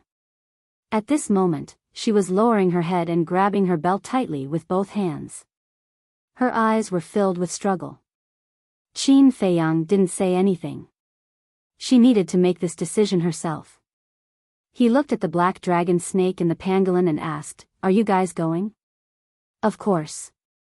The pangolin said without hesitation. After tasting the benefits of opening the door of potential, it had already made up its mind to follow these fiends for the rest of its life. But the black dragon snake hesitated. Suddenly, it looked at Qin Feiyang and cautiously asked, "If this emperor says I'm not going, will you kill me to silence me?" Qin Feiyang laughed, "Although you and I haven't been together for long, I respect your choice, not to mention that my original intention was for you to stay in the spirit state." "If that's the case, then," the black dragon snake struggled for a moment and gritted its teeth, "at most, I'll die, I'll go." It was taking a gamble. Although this trip to the imperial capital pointed to disaster, it was still an opportunity. If Qin Feiyang really became the emperor of the great Qin Empire, then it would be a meritorious minister. Wouldn't it have a meteoric rise in the future? Qin Feiyang smiled and looked at Lu Hong and Fatso. "Continue to organize the herbs." The two nodded. Then, Qin Feiyang appeared at the bridge with Wolf King and looked up at Ren Duxing and Ren Wuxuang. The father and daughter stood on the iron chain bridge, talking and laughing, looking exceptionally warm. Sensing Qin Feiyang's aura, Ren Duxing also looked at Qin Feiyang and nodded with a smile. Qin Feiyang also revealed a smile. Then, Ren Duxing looked down at Ren Wuxuang and smiled. "Shuang, you should go back." Ren Wuxuang's expression changed, and she hurriedly said, "But I still want to accompany father for a while." Ren Duxing rubbed Ren Wuxuang's head lovingly and said with a smile, "Silly boy, won't you have another chance in the future?" But, Ren Wuxuang still wanted to say something. Ren Duxing shook his head and said with a smile, "Don't hesitate. You've grown up now. You should understand that all good things must come to an end." Ren Wuxuang pouted, feeling wronged, and said, "Then can you tell me why you're staying here?" "No. Didn't you just say that you won't ask anything?" Ren Duxing smiled. "All right." Ren Wuxuang lowered his head, his eyes filled with reluctance. Alas! Seeing this, Ren Duxing couldn't help but sigh inwardly. With a wave of his hand, he swept up Ren Wuxuang and flew towards Qin Feiyang and Wolf King. Several breaths later, the father and daughter landed at the end of the bridge, but Ren Duxing did not leave the iron chain bridge. "Uncle Ren." Qin Feiyang bowed. Ren Duxing sized up Qin Feiyang and nodded. "You broke through to 1-star War Master so quickly, not bad." Qin Feiyang laughed. "Uncle Ren's strength is also unfathomable. Before long, I can only look up to you." Ren Duxing shook his head and laughed. He lowered his head and looked at Ren Wuxuang who was beside him, and said, "Shuang, I have some personal matters to discuss with Qin Feiyang, you should leave first." Ren Wuxuang frowned and said angrily, "You have something to hide from me again, what do you take me for?" Ren Duxing said, "Shuang, don't be willful. Father didn't let you know for your own good." "Humph." Ren Wuxuang coldly snorted, walked down the iron chain bridge, and walked into the distance. Before leaving, she glared fiercely at Qin Feiyang. "Who did I offend?" Qin Feiyang was a little depressed. After Ren Wuxuang walked away, Ren Duxing said apologetically, "Feiyang, this girl of mine is like this, don't mind her." "Do I dare to mind?" Qin Feiyang smiled bitterly, sorted out his emotions, and asked suspiciously, "Uncle Ren, what are you trying to say?" Ren Duxing asked, "How many people won the 9 regions war this time?" "Let me think, Wan Xiu, Feng Wuxia, the twin sisters, Ling Yu, and the other 3, Tan Wu." Qin Feiyang pondered for a moment, and said, "If we don't count the people from our spirit state, there are a total of 9 people." Ren Duxing said, "Then who are the people from our spirit state?" Qin Feiyang said, "Lu Xingchen, Dong Zhengyang, sister, Shen Mei." Ren Duxing pondered for a moment, and asked, then do you feel that there is something wrong with anyone? Something wrong? Qin Feiyang thought carefully for a moment and said, if there is something wrong, it is only Lu Xingchen. What do you mean? Ren Duxing was surprised. First, he is hiding his cultivation level. At first, we all thought he was a 7 stars combat emperor, but in the end, I found that he is stronger than us, a 3-star combat grandmaster. Second, in the 9 Nether Yellow Springs, he secretly helped the people of Kong and Yuzhou several times. Third, he seems to know everything, no matter what he encounters, he knows. Qin Feiyang said. Ren Duxing frowned. Why would he help the people of Kong and Yuzhou? I don't know.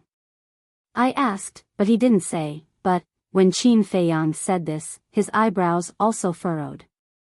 Ren Duxing asked, but what? He told me that he means me no harm, and he also said that he owes me a favor. But I really can't remember when I helped him. Qin Feiyang was confused.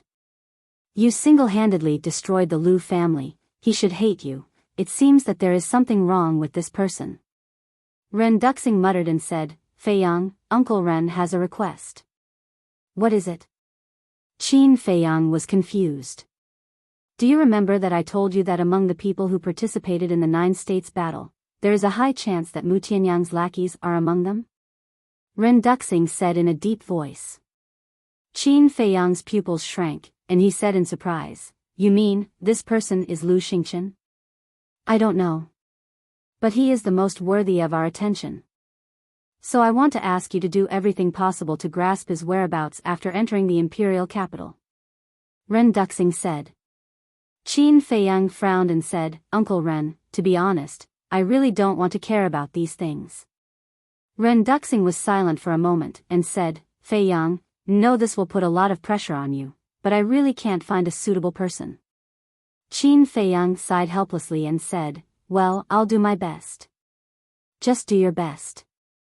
Ren Duxing smiled and said, remember, inform me as soon as you have any news. Okay. Qin Feiyang nodded. Ren Duxing waved his hand and said, then go, work hard, and help me take care of Shuang. I will, goodbye. Qin Feiyang cupped his hands and said goodbye, then turned and walked toward Ren Wuxuang. Whoosh! Ren Duxing looked at the 2 people and the wolf, then jumped into the canyon and disappeared in the storm. During the whole process, Wolf King didn't say a word, as if it was thinking about something. After walking for a while, it said, Little Qin Zi, I don't know if you want to hear something. What is it? Qin Feiyang was stunned and puzzled. The enemy of my enemy is my friend.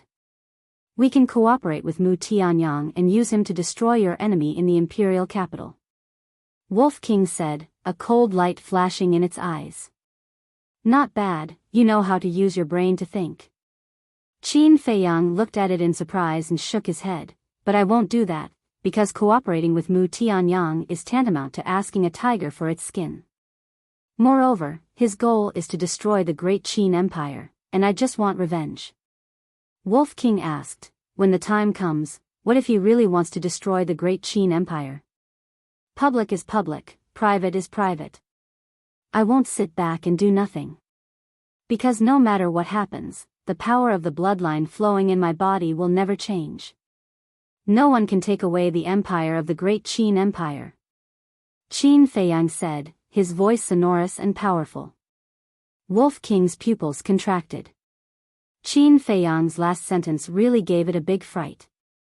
It seemed that there was bound to be a bloody storm in the future. Feiyang, where is my father? At this time. Ren Wuxuang ran over and asked anxiously. Qin Feiyang turned his head to look at the empty iron chain bridge and said with a smile, he should have left. Left? Ren Wuxuang's face froze, and she said angrily, he didn't even say goodbye to me, does he still care about me, his daughter? Qin Feiyang sighed, okay, don't complain, Uncle Ren doesn't have it easy. Ren Wuxuang frowned, looked up and down Qin Feiyang for a moment, and said, brother, tell me the truth, do you know everything about my father? What is it? Qin Feiyang looked confused. Ren Wuxuang's forehead suddenly creased a row of black lines, and she said angrily, "Stop pretending, tell me, why did he stay here?" "Oh my God, I really don't know." "If you want to know, go ask your father, don't pester me all the time, okay?" Qin Feiyang was helpless to the extreme. "If he was willing to tell me, why would I ask you?" Ren Wuxuang complained, grabbed Qin Feiyang's arm, and said with a smile, "Feiyang, can you just tell sister?" If the hard way didn't work, then she would use the soft way. But Qin Feiyang didn't fall for it at all. He forcefully pried Ren Wuxuang's fingers away, opened a teleportation door, and rushed in without looking back. "Brat, I'm not done with you." Ren Wuxuang stomped her feet angrily and immediately chased in. Prefecture City. East City Treasure Pavilion. In the lounge. "This brat is back, why didn't he come to find me? Do I have to take the initiative to find him every time? He really doesn't know how to respect the old and love the young." Yin Yuanming paced back and forth in the room, looking extremely anxious. This brat was naturally referring to Qin Feiyang. Not long after Qin Feiyang returned, he received the news and immediately returned to the lounge to wait. Of course. He wasn't missing Qin Feiyang, but those top-grade pills. But after waiting for so long, Qin Feiyang didn't come, and he couldn't help but feel resentment in his heart. Bastard, bastard. He cursed angrily and took out the image crystal. Swish. But at this moment, two people and a wolf appeared in the lounge out of thin air. Yin Yuanming was stunned. He turned his head and his face immediately surged with ecstasy. Who else could it be but Qin Feiyang? He immediately went up and said with a smile, "Brother Qin, you're back. Why didn't you inform me? I could have gone to welcome you." "Old fox, if you want the pills, just say it. Don't be so hypocritical, okay?" Wolf King picked his nose and said disdainfully. Yin Yuanming's expression froze, and he said angrily, "What are you talking about? Let me tell you, Wolf Cub, my feelings for Brother Qin can be witnessed by heaven and earth." Qin Feiyang's face twitched. He even used heaven and earth as a witness. This old fox was really going all out for the pills. "You're bragging." Wolf King glanced at Yin Yuanming disdainfully and jumped to the ground. He knocked here and there, as if he was looking for something. "Stop looking, there's no treasure here."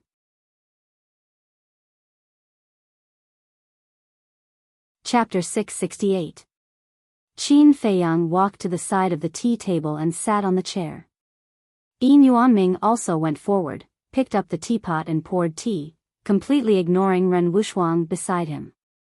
Ren Wuxuang frowned and said, "Steward Yin, is my presence so insignificant?" Yin Yuanming was stunned. He turned his head and his face changed slightly. He hurriedly said, "Oh, isn't this Miss Ren? When did you come?" Qin Feiyang just picked up the teacup and took a sip. When he heard this, he directly spat it out. What kind of eyesight did this old fox have? She had been standing there for a long time and actually didn't notice? It seemed that Yin Yuanming was going to offend this Mississippi. As expected. Ren Wuxuang's face suddenly darkened. She clenched her jade-like hands and stared fiercely at Yin Yuanming. Cough, cough. Qin Feiyang coughed and kindly reminded him, "She came with me." What? Yin Yuanming suddenly changed color and smiled apologetically. "Miss Ren, I'm sorry, it's all my fault, please sit down." Humph. Ren Wuxuang snorted coldly and sat opposite Qin Feiyang. Her face was very ugly. What is this great aunt doing here? Yin Yuanming was puzzled. He secretly wiped his sweat, turned around and walked to the side of the tea table, and warmly greeted her. Qin Feiyang put down the teacup and said with a faint smile, "Don't be so polite, let's talk business." Business? Yin Yuanming was stunned and said suspiciously, "Aren't you here to deliver the elixir? You only have eyes for the elixir?" Qin Feiyang frowned. "Nonsense, I'm a businessman." Naturally, I'm talking business. Do you think I'll talk about love with you? Yin Yuanming rolled his eyes. Qin Feiyang's face twitched and said helplessly, I just came back and didn't have time to refine the elixir. Now I'm here to ask you for a favor. What is it?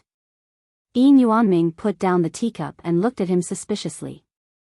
Qin Feiyang said, I have a very important person that I want to keep in your treasure pavilion. Who? Yin Yuanming asked. Her name is Luo Qinxue. Qin Feiyang waved his hand, and Luo Qinxue instantly appeared out of thin air. Luo Qinxue bowed and said, Greetings, manager. You're welcome, you're welcome. Yin Yuanming waved his hands repeatedly. What a joke. This brat had already said that this woman was very important to him. How could he still dare to put on airs? After sizing up Luo Qinxue for a moment, Yin Yuanming turned to look at Qin Feiyang. He frowned and said, Brother Qin, based on our relationship, I will definitely help you with this small matter. But you also know that my treasure pavilion is a place to do business. Don't worry about it. Auntie Shui was the pavilion master of the precious treasure pavilion in Iron Ox Town. Later on, he even managed the treasure pavilion in Yen City. Aunt Shui knows the tricks of Zhenbao Pavilion like the back of her hand. Qin Feiyang said with a faint smile. Yin Yuanming was stunned and said with a smile, so she is one of us. Qin Feiyang smiled and said, I wonder if you have heard of Jiang Zhengyi? Of course I have. He was the previous chief pavilion master of the Yen County. He was very responsible and very capable. Our chief pavilion master even planned to transfer him to the state capital. Unfortunately, he died young. Yin Yuanming sighed. Qin Feiyang said, Auntie Shui was his wife. What? Yin Yuanming suddenly stood up and looked at Luo Qinxue in disbelief. He asked, You are husband and wife? Yes. Luo Qinxue nodded, looking a little disappointed. I didn't expect to meet Jiang Zhengyi's widow. Okay. I will go to the chief pavilion master later and arrange a position for you. Yin Yuanming said. Thank you. Luo Qinxue bowed and thanked him. I said you don't have to be so polite. Putting aside the relationship with Qin Feiyang, just talking about Jiang Zhengyi, we have to take good care of you. Yin Yuanming smiled. Qin Feiyang said, You said it. If I am in the capital and hear that Auntie Shui is wronged, I will not forgive you. Yin Yuanming straightened his back and said, Okay, if that day comes, I will let you do whatever you want. Thank you. Qin Feiyang stood up and cupped his hands to thank him. If he wanted to keep Luo Qinxue in the spiritual state, he had to arrange a place for her. And Zhenbao Pavilion in the capital was undoubtedly the best place. He could rest assured if she stayed here. Yin Yuanming smiled and said, Brother Qin, we are done talking about Luo Qinxue. Shall we talk about the elixir now? Qin Feiyang said, Okay, give me a price. I will make it right away. So straightforward?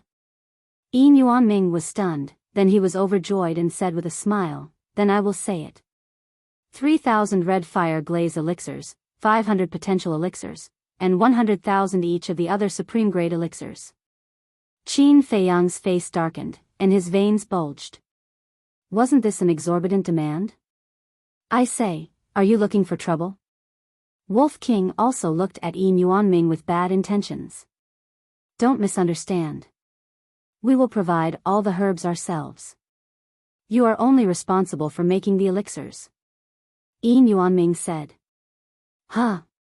Qin Feiyang was slightly stunned and frowned.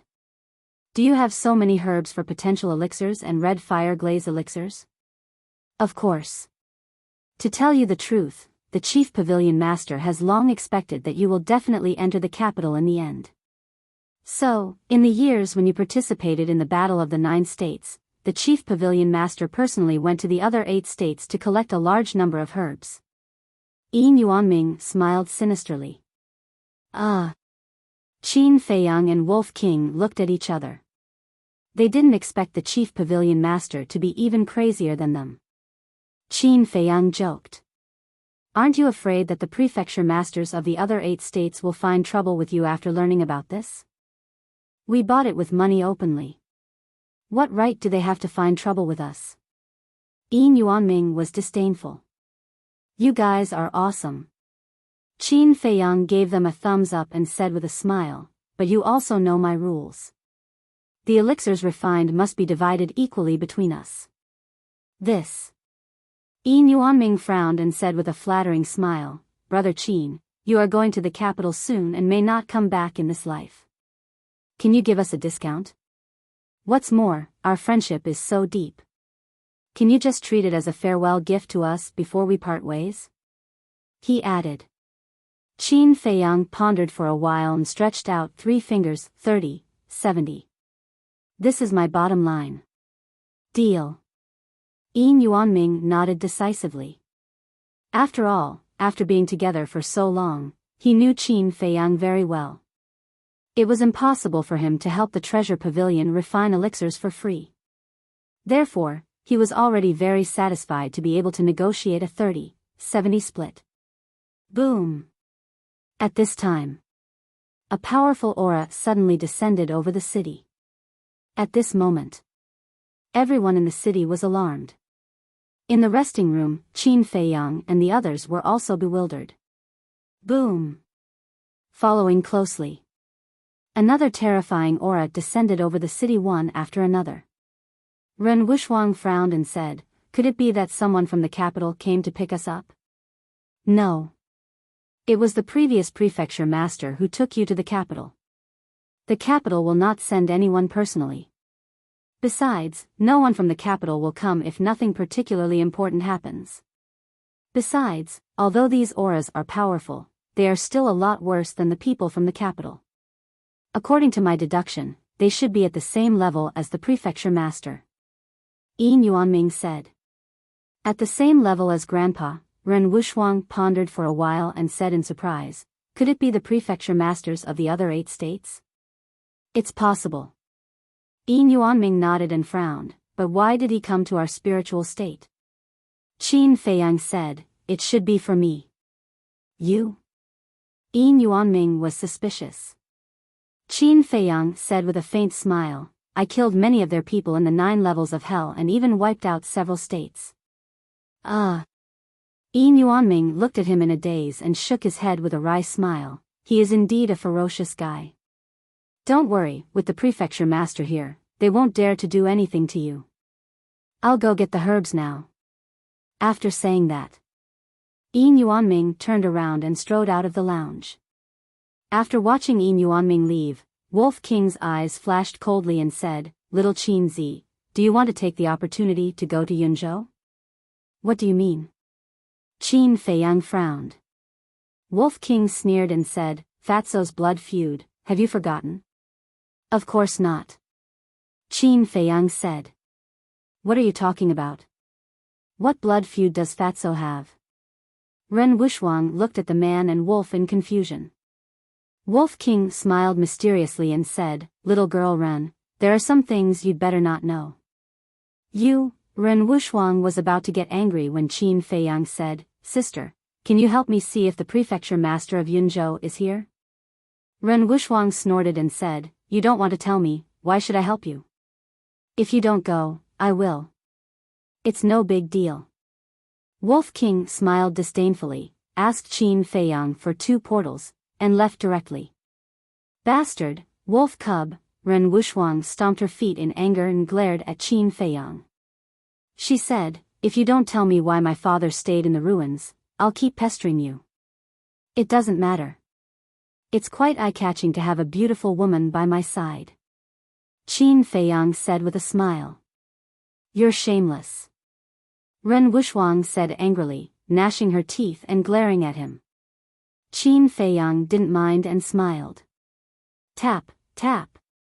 With the sound of footsteps, Yin Yuanming came back with a qiankuan bag in his hand. He glanced around the room and asked suspiciously, Where's Ruffian Wolf? Qin Feiyang said, He went to ask for information. Oh. Yin Yuanming nodded and handed the qiankuan bag to Qin Feiyang. He said with a smile, When can I get the elixir? Qin Feiyang glanced at the medicinal herbs in the Qiankuan bag and put them into the castle. He said with a faint smile, "When it's done, I'll get someone to send it to you." Okay.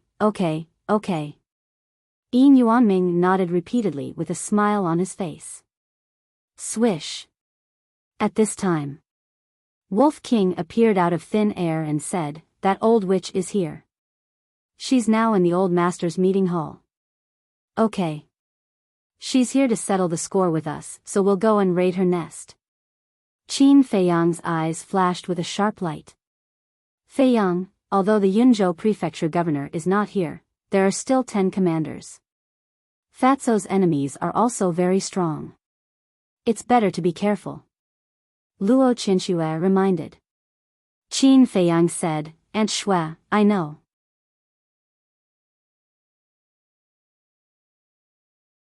Chapter 669. Yes. Qin Feiyang nodded, grabbed Luo Qinshue's hand, and said, "Auntie Shui, when I go to the capital, I won't come to see you. You must take care of yourself." "I will. Don't worry and go on an adventure." Luo Qinshu smiled, but her eyes were wet. After being together for so long, she had long regarded Qin Feiyang as her own son. Now that they had parted, she didn't know when they would be reunited. Seeing this, Qin Feiyang couldn't help but feel sad, and said, "When I settle down in the capital, I will definitely come back to pick you up." "Okay. I'll wait for you." Luo Qinshu nodded, feeling gratified. She really couldn't figure out why the emperor wanted to harm such a sensible child. "I'm leaving." After Qin Feiyang finished speaking, he resolutely let go of Luo Qinshue's hand, opened a portal, and left with Wolf King. "Bastard, don't think about leaving me behind." Ren Wuxuang said angrily and was about to chase after him. But at this time, Luo Qinshu grabbed her wrist, shook her head, and said with a smile, "Child, don't chase after him. Feiyang is a very trustworthy person. Since he promised your father, no matter how you pester him, he won't say anything." Ren Wuxuang said anxiously, but Luo Qinshu smiled and said, "Okay, stop talking. Stay here and chat with me." "Okay." Ren Wuxuang nodded, but in her heart, she cursed Qin Feiyang for being a bastard. Yin Yuanming, who was next to them, looked surprised. Didn't Ren Wuxuang's father die a long time ago? But from their conversation, why was it that this Ren Duxing was still alive? Also, Qin Feiyang and Ruffian Wolf actually wanted to raid the Yunzhou mansion master's lair. Were they really not afraid of death? No. All the medicinal materials are with them. They can't die in Yunzhou. Muttering to himself, Yin Yuanming looked up at Ren Wuxuang and smiled. "I have something to discuss with the chief pavilion master. You guys take your time." Without waiting for their response, he hurriedly left. Meanwhile, in the sky above a valley in the cloud state. Swish. Qin Feiyang and Wolf King appeared out of thin air. The valley was surrounded by mountains on all sides, and there were no entrances or exits. One could only enter from a high altitude. Within the valley, it was about half a mile long. The ground was very flat and covered with lush green weeds. Between the bushes, there were also wild flowers in full bloom, their fragrance assailing their nostrils. Furthermore, there was a clear stream that meandered through the entire valley. From time to time, a small fish would jump out, adding some liveliness to the valley. In the east of the valley, there was a small forest. The trees were not tall, but they were lush and full of life. Through the gaps between the leaves, he could faintly see an old wooden building. Behind the small wooden building, there was a cemetery that emitted a sorrowful aura. Qin Feiyang glanced at the valley and waved his hand. Fatso immediately appeared beside him. He had heard the conversation between Qin Feiyang and Wolf King in the castle, so he was already prepared. At this moment, looking at the valley below, his entire body suddenly exuded a sense of sorrow and a dense killing intent. Because this was the place where his father and family were buried. Who is it? Suddenly, A vigilant shout sounded. Whoosh! Following closely. Accompanied by the sound of something breaking through the air, an old man in black rushed out of the valley and landed in front of the two men and the wolf. The old man was skinny and had white hair. His eyes were extremely gloomy, but when he saw Fatso, it was as if an iceberg had melted. His old face was full of smiles. Fatso said, "Uncle Hai, I'm back." That's right. This person was the housekeeper of the Situ family, Situ Hai.